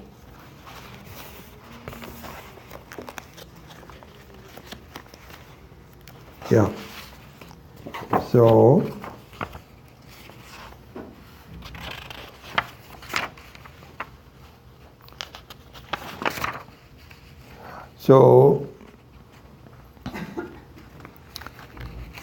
in the second chapter of the Bhagavad Gita, there is a verse which says, Ya nisha sarva bhutanam tasyam jagarti samyami yasyam jagrati bhutani sa nisha pashyato munehe. This is the 69th verse of the second chapter. The meaning of that is that the one who sees, who is awake when everybody else is asleep, and when everybody else sees something active, he is completely blind to it, that person is called a samyami, means a very wise person. Again, the same thing. If everybody else says that this is a recorder and you say, no, this is a camera, then you're not very wise. Another one in the Bhagavad Gita itself is, Nacha matsthani bhutani pashyame yogam aishwaram bhuta brinna bhutastho mama atma bhuta bhavana. Everyone is contained in me, but really no one is contained in me. So this Englishman, when he was hearing all, so he was told that bigger, and in the Kathopanishad also the same thing happens. I am bigger than the biggest and smaller than the smallest. So this person said, say that one more time. So he said, this is what it says. I am bigger than the biggest and smaller than the smallest. He says, stop. I'm done. I don't want to listen anything to you. I'm going to pay you today's wages and I am stopping. So this is a real story, I'm telling you. So he wrote an article that, you know, these things about Vedas and Vedanta and so on and so forth, it's all some kind of a make-believe. This is the utterings of an infantile civilization. They don't know what they're talking about. And so just dismiss this whole thing altogether. And the Pandit also was very happy that finally, because you know, you don't want to waste time on something. So he says, okay, he's also gone. And so this is really, so this is the kind of passage that just floors everybody. And so Swami Tattvavidananda also says that your test of understanding will come if you can resolve such apparent contradictions. Okay? So with that, let's see what the meaning of this particular verse is. So here he says that please see the workings of our life. And this is where I think that the various examples are extremely important. And one of the best examples, I think, is the electricity going through an appliance, as we have talked about it before also. So there we saw that there is a very interesting phenomena where the power is independent of the appliance. The power is needed for the appliance to function. But it is not important for the power to be for the appliance to function. Very important. So this is an interesting partnership that the electricity, by its very nature, is very powerful, very subtle. You cannot see it. And you better not feel it. At least not the Indian 220 volt. Maybe 110 you can feel it. But for those of you that have touched 220, I'm sure everybody has, it's not a good feeling. My goodness, how it just completely engulfs you. So it's very powerful, very subtle, and very independent of all of the appliances. And yet, it does different things with different appliances. Very beautiful. What a lovely example. One appliance is the one where it rotates the fan and creates some air. Another appliance, it makes the light go. Another appliance, it cools the air. So the functionality of the various appliances all vary depending upon the need and so on. And none of them, really speaking, have anything to do with the nature of the electricity. Very similar to that is the case that all beings are an appliance that are working. It's very possible that the appliance may cease to work. When a person is, for example, injured, badly injured, the appliance ceases to work. The appliance is still there, but it is not seeming to function at all. And so, for example, it's interesting that supposing there's a person lying there, and it's not moving. It's not moving at all. It's just sitting, just lying down there. And it just happens when we have older people in our homes, because all of a sudden you feel that the person is not moving. Is he okay? Then the first thing is and the person may actually pass away while you're asleep. So what you have to do is next to the nose to see if the breathing is there. And if the breathing is also not there, then you panic, you find there is no pulse, and the body is still warm, but cooling down fast. That means the appliance is not working anymore. So the human being is a working appliance. And the working appliance has two parts to it. One is itself, and very sophisticated. How, it's how the baby is born. And then the appliance is to a certain extent self-correcting. And how food is taken in. So it's a very complex, and I don't want to go into detail of that, but it's a very, very sophisticated, very complicated appliance. But the appliance also needs the Atma to make it function.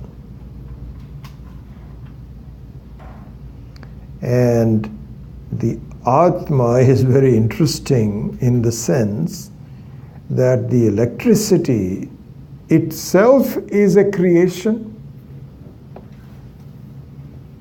Compared to an appliance, the electricity is a very subtle creation, very powerful creation, one independent creation. Because you can have the electricity all over the place, and if you plug in an appliance, then the appliance borrows the electricity for functioning, but then the electricity is not affected by it to a certain extent. And so it is all over the place. But the electricity itself is a creation. It is also made up of things. It's also concentrated energy. But in the case of Atma, the Atma is a super electricity. Super in the sense that an electricity can also be turned off and on. As it happens in the case of the Florida floods, that, the electricity stopped. And there were hundreds of thousands of people who were without power. And so electricity can also be turned off and on. In the case of Atma, it can never be turned off. And the reason it cannot be turned off is because it is not a creation. All other anatma, one which is not Atma, is a creation. Creation means it has a beginning and an end. And it has some functionality to it. It has limitations. It is made up of things. Pancha Mahabhutas, etc. All these various elements like fire and earth and so on. But the Atma is not a creation. It is the very fundamental, non-created, natural force which empowers all appliances, all beings. And it empowers the prana, the body, the mind. The mind also is just everything else requires food. Mind also requires food. It is also a created thing. Thoughts need food. Just to stop there for a second, in the Chandogya Upanishad, there's a dialogue going on between a teacher and a student.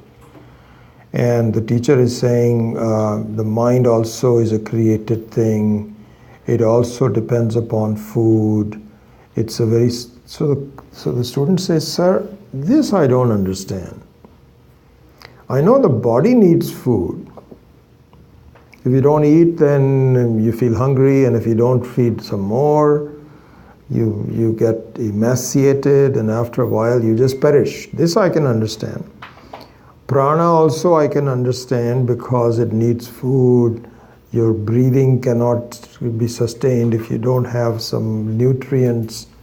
But the mind, I don't see how it needs food." He says, "Yes, it does. Just trust me." He says, "No, but show it to me. I don't understand that." So he says, "Okay, I'll show it to you. Let's do the following." He said, "From tomorrow on, I don't want to shock your body." And this is a real story in Chandogya Upanishad. Reduce your food intake by a certain percentage over 15 days. And after 15 days, you do not eat or drink anything. Perhaps drink was, some water was allowed. I'm not sure. I have to refresh myself. So, and by the way, you know these Vedic chants that you do, keep doing it every day. And so you do Sahana Vavatu, Sahanau Bhunaktu, Sahaviryam Karavavahai. The words come back to you. You know what it is. Rudram. So chant Rudram. Purusha Suktam. So keep doing it every day. After about 7 or 8 days, when the fellow is very hungry, he starts missing these words. Sahana Vavatu, Sahana Vavatu, like that a couple of times. He has to think about it and so on. On the 15th day, He says, sir, I can hardly recall anything. My mind is not functioning. So he says, see, this is exactly what is happening. For your mind to also function, you also need food. And in fact, this is one of the tenets of Ayurveda, that not only do you need food for the mind, you need good food for right thinking. Right thinking. If you take tamasic food, then your thoughts cannot be sattvic. So the very quality of the food itself is also important. So to eat vegetarian food is very important, because it changes the way you live altogether. This is all constituted very sophisticated. But the one that powers the appliance is the Atma. Is relative to the Anatma, as to electricity to an appliance. How? It means the electricity is not a product of the appliance, it is by the appliance. It is independent of the appliance. It is made up of something which is different from the appliance, etc., etc. Similarly, the Atma is a product of the body complex. Atma means what? I. Atma means I. Don't change the word, but me. Point. My assessment of I am is distorted, because I find that I am my body and mind. When my body is sick, you don't say that, this body that I'm associated with it is sick. You don't say that. You say, I am sick. I am tall. I am short. So really, our assessment of the I is directly proportional to the not I.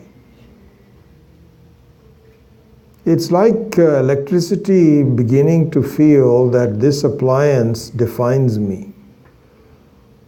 Isn't wrong? Cannot be more wrong than that. And so therefore, and what is confusing about the Atma? See, this is the thing.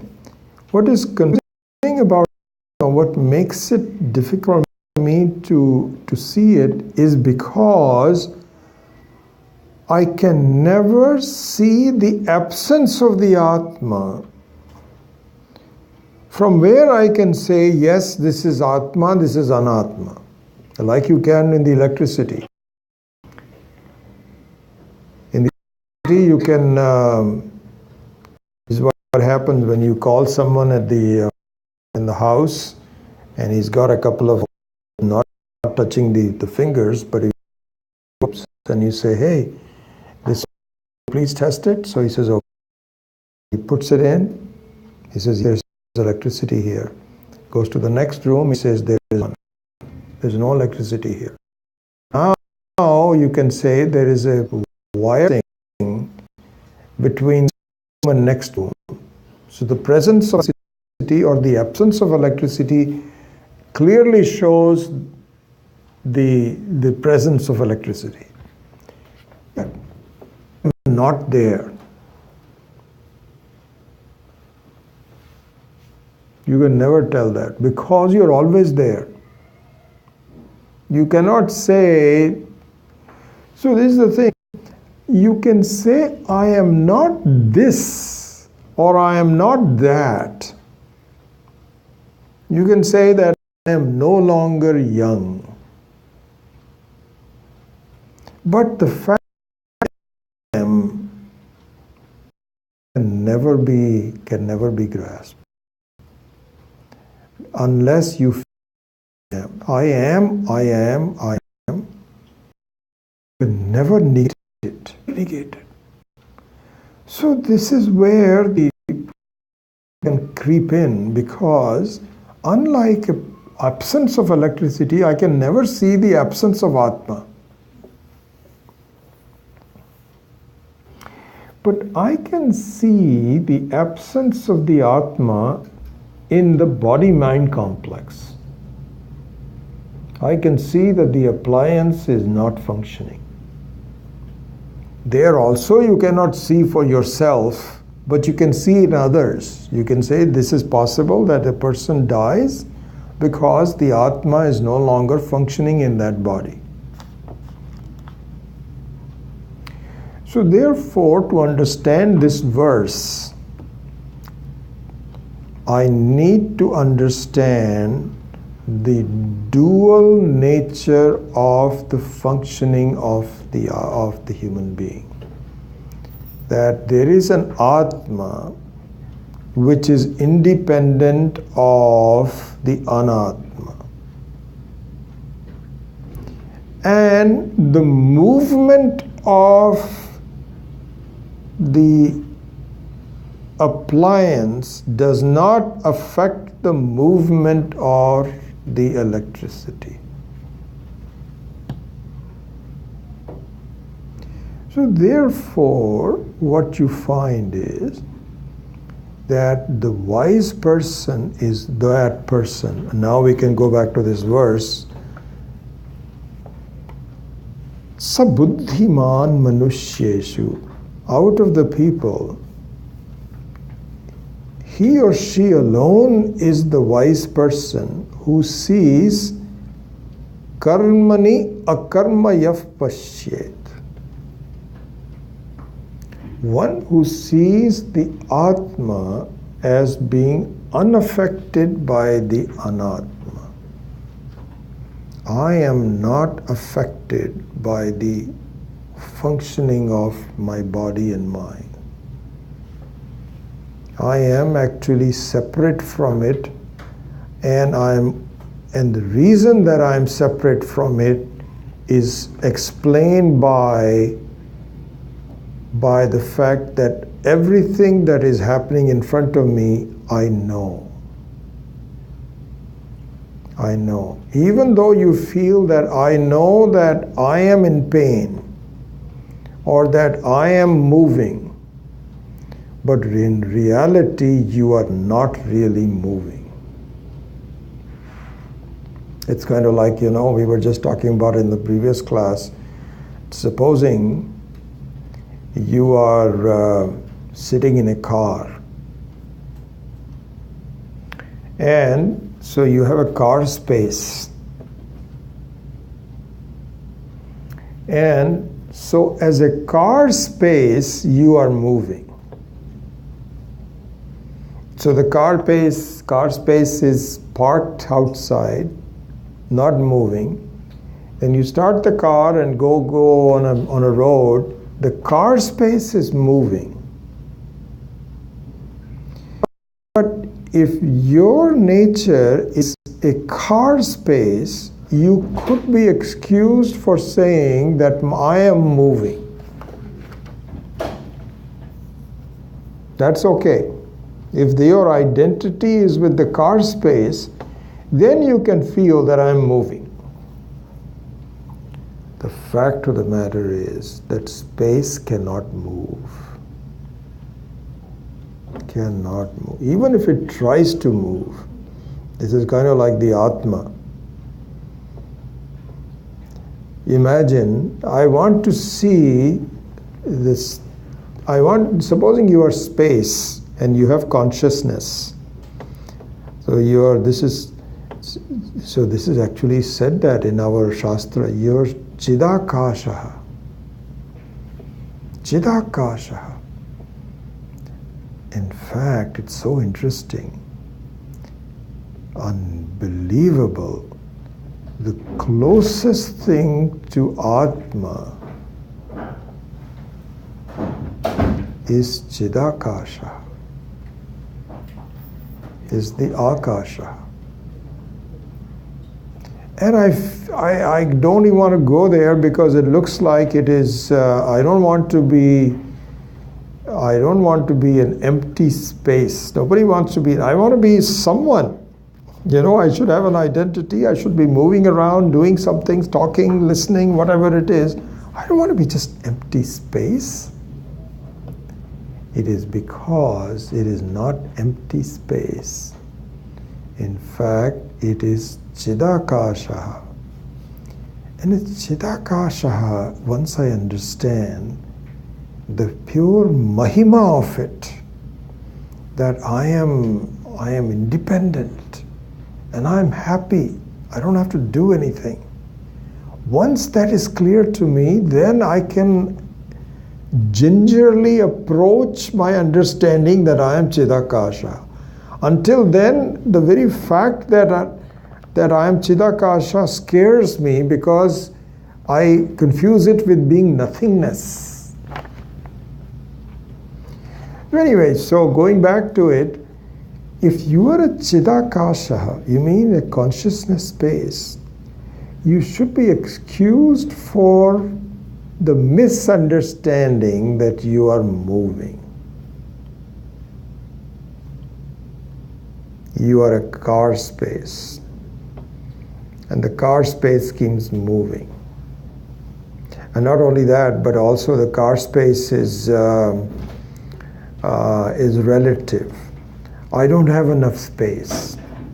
Whenever we buy a car, we have to think about how large is our family, who's going to sit in the back, and you always look at it and say, no, there's not enough space for it.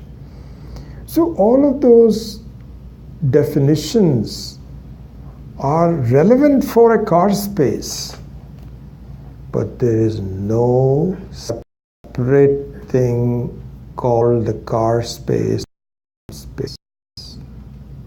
Cars, you may feel you're moving, but as space, you are not moving.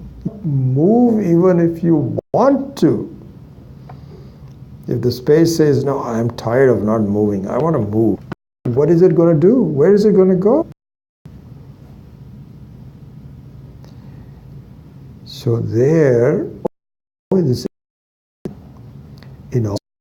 earlier definition about najayate vadachit, the Atma cannot be burnt, it gets not born. All of the definitions of the second chapter, there was one thing was not pointed out, which is being pointed out in this verse, which has to do with movement.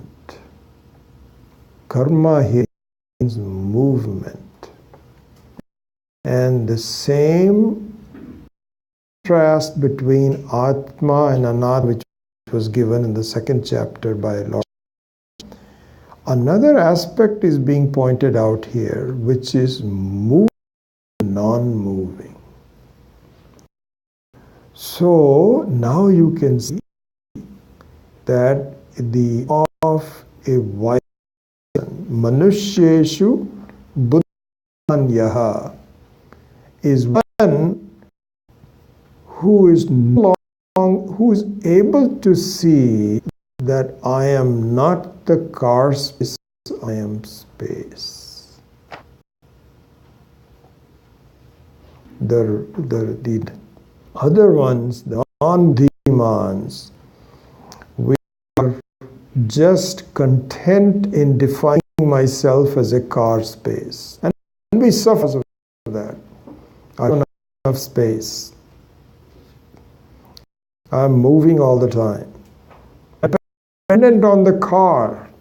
Look at all the aspects of it. Person, if you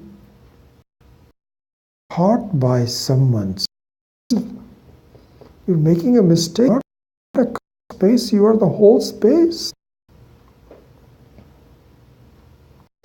So now you can see the verse. Mani karma yaf pasye. Meaning that non-action where there is apparent action. When there is apparent movement, you see the non-movement. Now that we are done with it, you can get a good idea of that. Look at the other. Mani karma yaf pashyet. There is no wise person sees movement. How? Happen. There, the handiwork, engineering of the whole world by Ishvara appreciated. How? What do you mean by that? Mind is that in the creation of the whole Jagat, movement is of the Anatma is continuous. There is no such thing as non-movement. Even when it appears to be non-moving, it is because I am not doing it accurately. Like, for instance, we think we are not moving at this point.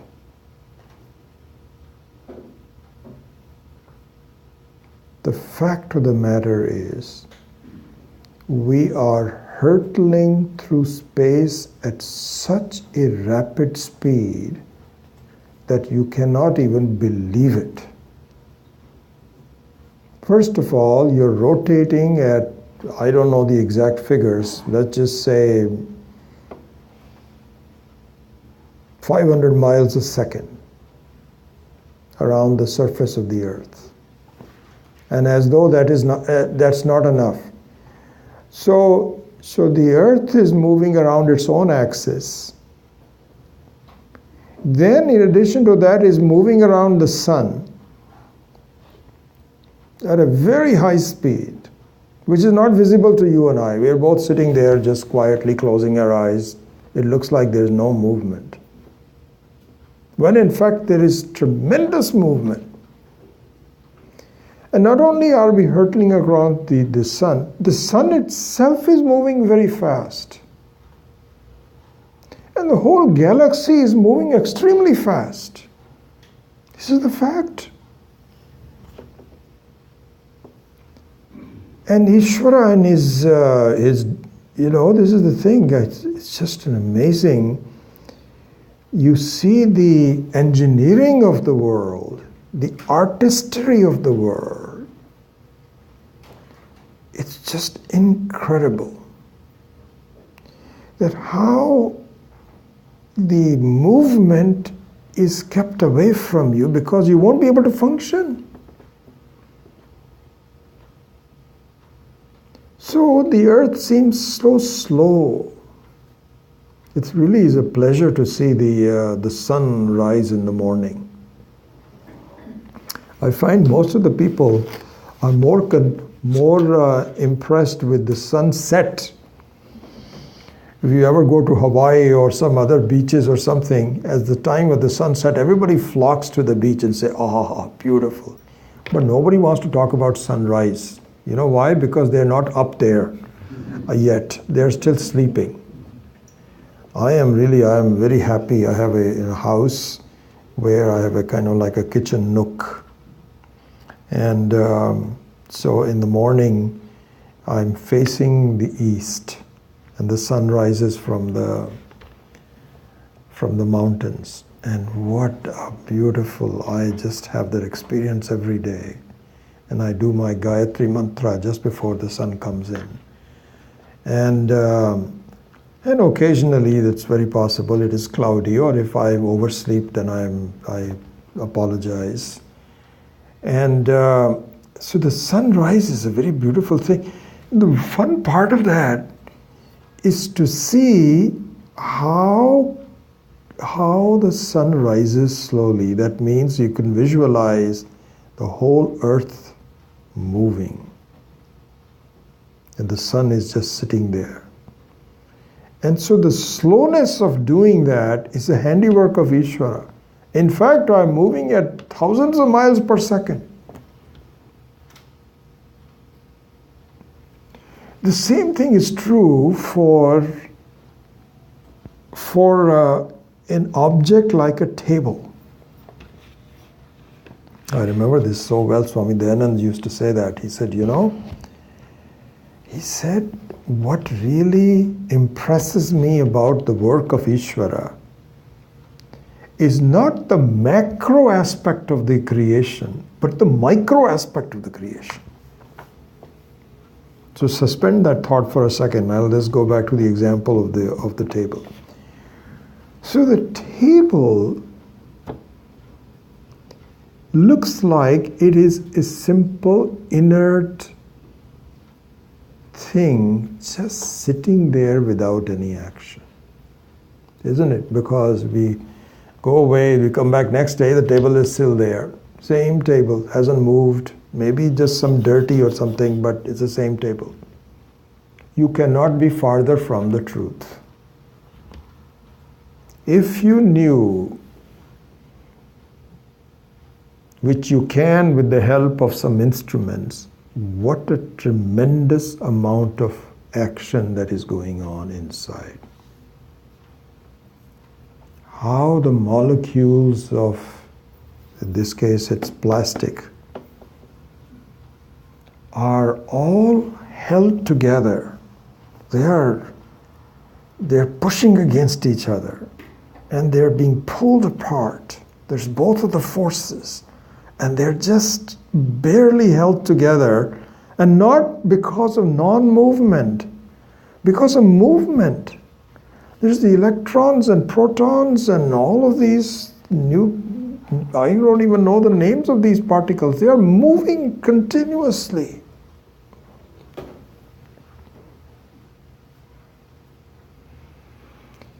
And so really speaking, if you see the image of Nataraja,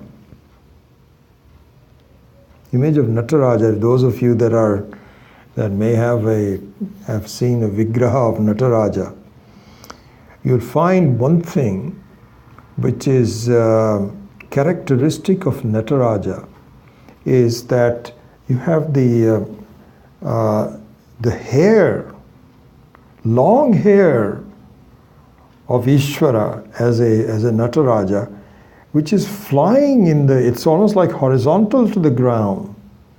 And so that is representative of the movement, because your hair, when they are not moving, because of the gravitational force, they just go down. But the movement makes the hair go horizontal all over the place. So the Nataraja, which means the Ishvara is a dancer. So this is a dance going on, amazing amount of dance. And the central part of the dance is movement. And really speaking, even when there is no movement, it is because there is apparent equilibrium. The reason you and I are just sitting here quietly, not moving, is because you are moving at the same speed as I am also moving at the same speed. You are moving at 500,000 miles per second. I am also moving at 500,000 miles per second. So that seems like it is non-movement. But in fact, all anatma is made of movement. Here Swami Dayanand used to say that, a very beautiful thing. He said, the very fundamental aspect of the creation is the movement in a circle. There is really no, there's hardly any fundamental building block of moving in a line. That is very unusual. Really speaking, everything is moving in a circle.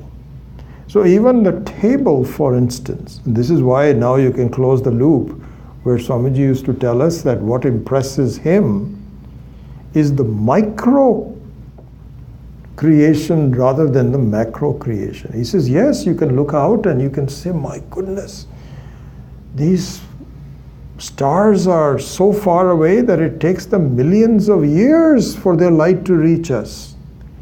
Yeah, you can marvel about that. But he says, what that impresses me is how the micro aspect of that is done. And so really all of this tension of moving and not moving and so on creates a certain pressure. In fact, when you put your hand down like this, why your hand cannot penetrate is because the surface forces of the table and the surface forces of the hand repel each other. See what I'm saying? So here, look at this. Actually, if you look at the content of this table, I would say, I'm just picking out a number, 99.9999999% is space. There is very little solidity. And the same thing is true for my hand. This also is 99.9% space. So if that's the case, then if I push my hand against the table, then it should happen where the one space goes right through the other one, shouldn't it? But it doesn't. And the reason for that is these forces of the molecules, they don't allow other molecule to come close to it. But you find, this is why you find that there's actually holes in each one of the solid objects. And depends on the type of solid objects. So supposing there is wood. In the wood you pour water into it and it goes right through. It becomes wet, and if you pour it slowly, the whole water disappears into the wood. So very clearly shows there is so many holes in there. Otherwise, how can water go in? If it's a plastic, then the forces are such, the holes remain the same, but the magnetic forces are such that it doesn't allow water to go in. Anyway, the end result of that is the second portion of this, which says, akarmani cha karma yaf pashyet. That a wise person understands that what appears to be stationary is never stationary. Never stationary. There is, so anatma is continuous movement, and atma is continuous non-movement. So in a way, the appliance is completely moving all the time, and the electricity is not moving at all. And this combination creates action.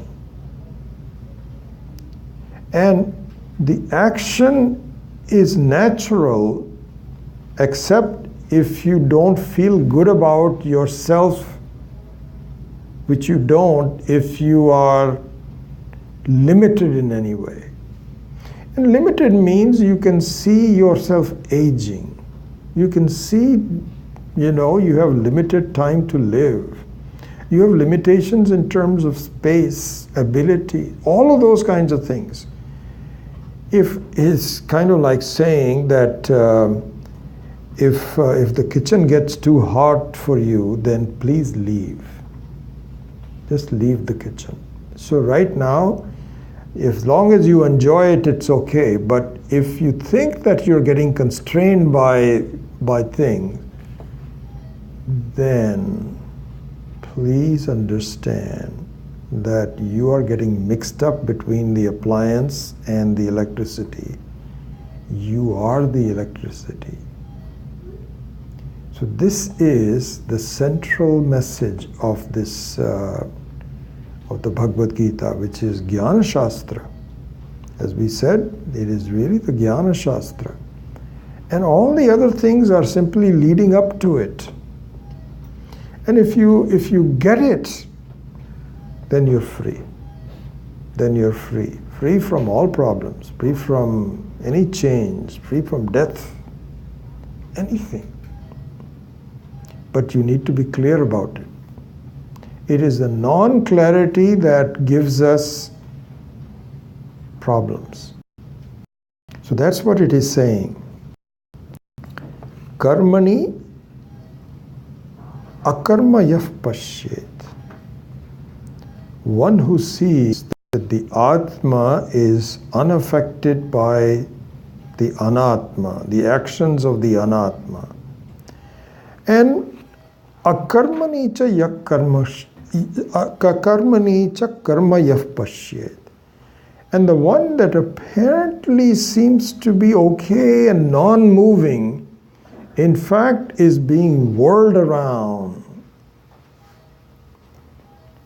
And this person, saha buddhiman manushyeshu sayuktaha kritsna karma krit. And so this is important too, that because one can ask, so what if I know? So if I become a very wise person that, you know, I can see electricity and the appliances being different, Atma and Anatma being separate, so what? Don't say that, because whatever you wanted to accomplish in your life, you would accomplish it. Karmakrit, kritsna karmakrit means, because you know, if you look at ourselves, we all want to do something. We want to achieve something. Why? You ask somebody, you know, so describe your life. So he says, well, I'm trying to do this and I'm trying to do that. Why? Oh, well, you know, if I do that, then I'll be very happy. Okay, really? Okay. The others don't want to do this. Why are you want to do it? He says, I don't care about the others, but I feel that if I did this meaning that if I made enough money, if I do this, if I do that, then I'll be okay. Really? You ask the people, here's the thing that fascinates me, I tell you. You find these people like this guy, George Soros, who is one of the most successful investors. He's made so much money. It's unbelievable. And yet he's very busy investing. And he's like 90 years old. I may be exaggerating a little bit. He may be 85, I don't know. But he's pretty old. And I just think about it. Here's this guy. And you know what? Because it must be because he cannot just sit still. He will feel that, what am I going to do? I have to keep on doing something. So we all want to do something in our life, but feeling that I will accomplish something when I'm done. So he said, it's not going to happen. You die without accomplishing your end objectives, and you feel, oh, I did the best I could, so I don't know where I'm going to be in my next life, but I'm done.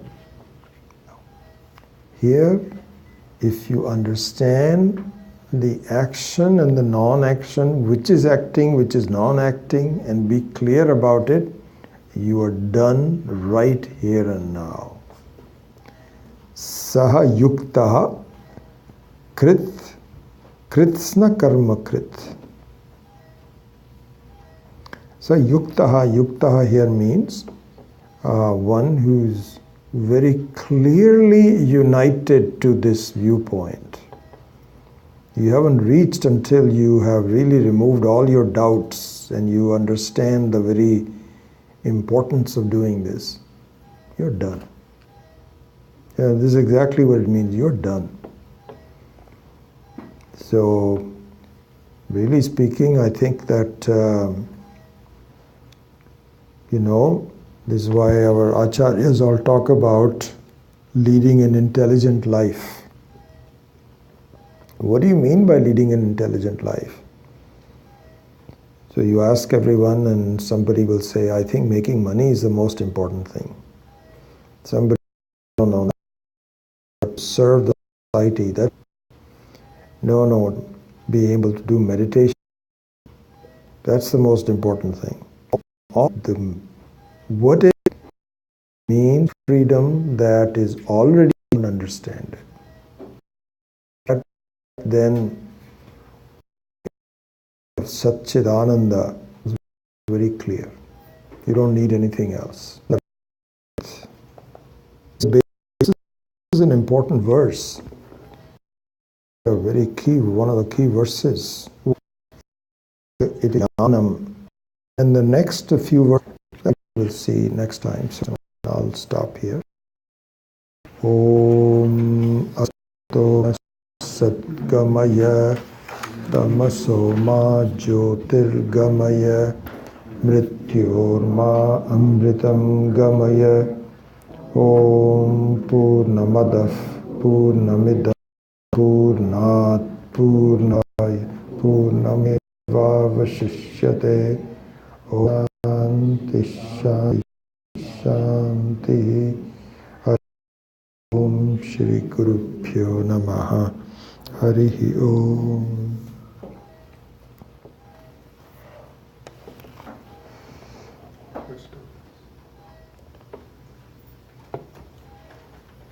Okay, we'll test you, see whether we got that picture or not. It's stationary, I think it is not. The counter is moving. Anyway, it doesn't matter. I think we did the audio. We're covering it all every which way.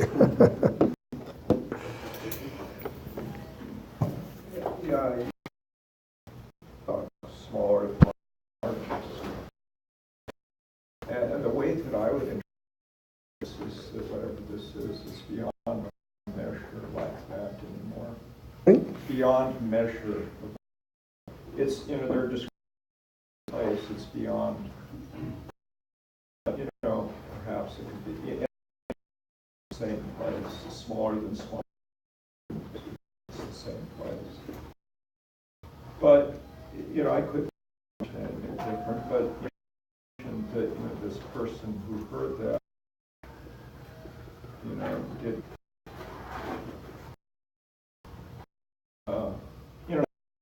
Bhagavad Gita is in its time at the beginning, and he doesn't get it, so then he... So, to explain. So, psychology, to look at this whole thing, to look at form the air, and so really our life, where this is all a much more sophisticated, much more elaborate, much more complex version of things have to do with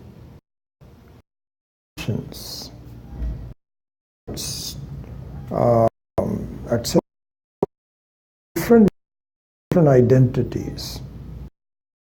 So interesting that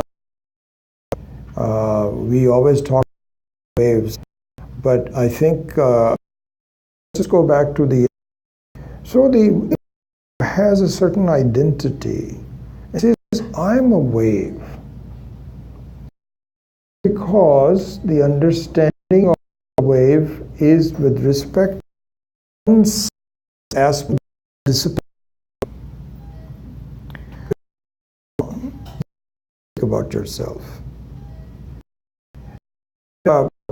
Your belongs. Where should my identity be? Do that thing, which is my beyond, which is smaller than the smallest, the biggest. He says, okay. You know what that is? It's the content. Because before even the smallest wave was born, water was there. And even after the biggest wave is gone, water will still be there.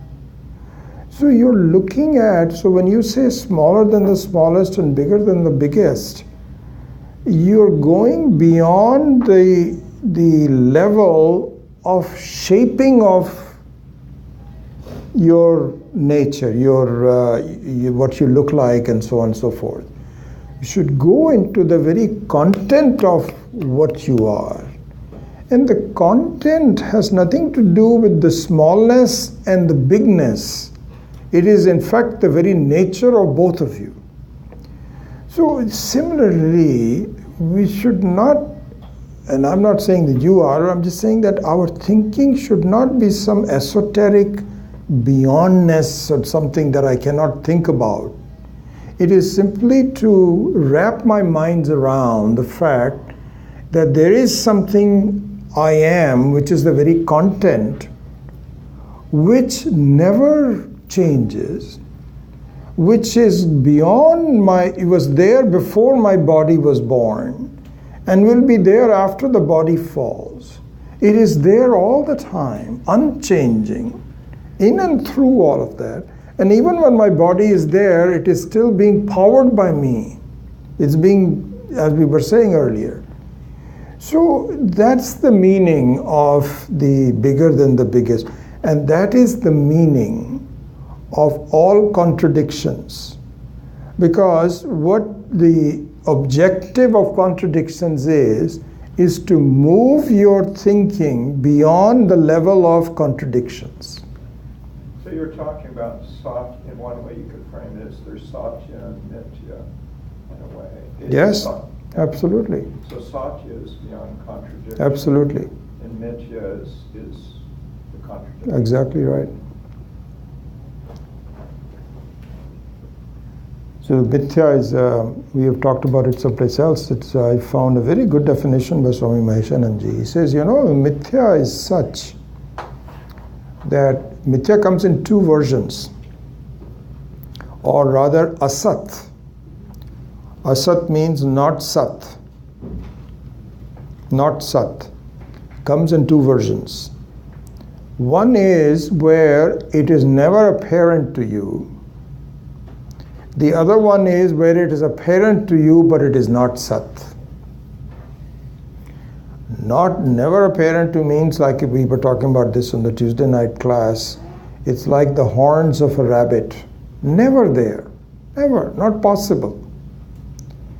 The other one is mithya, where something appears to be there without it being there. And so the ornaments of a metal or the car spaceness. So the car spaceness has certain utilitarian value, but no paramarthika sat, no real value. So that is what is called mithya, where without having some substantiveness, it appears as though it is substantive. So the waviness of a wave is a mithya. And so it is really meant for just fun and games. But really speaking, at any one time, the identity of any of the waves is the same, which is water, which is unchanging. Yeah. Thank you. Yeah. You gave an example of an Englishman trying to understand Vedas. Do you have a name? Who was that? You know, I don't remember, and I've never really looked into that, but it was a real case. If we see one of the books by Swami Dayanandji, perhaps he might have mentioned. But you can probably Google it and find out. Doesn't matter. But I remember Swamiji saying that he had read that this was, so it is not a made-up story.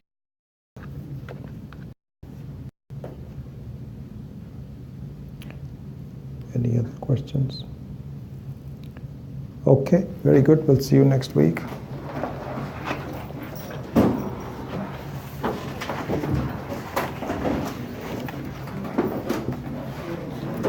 Sorry, I was late.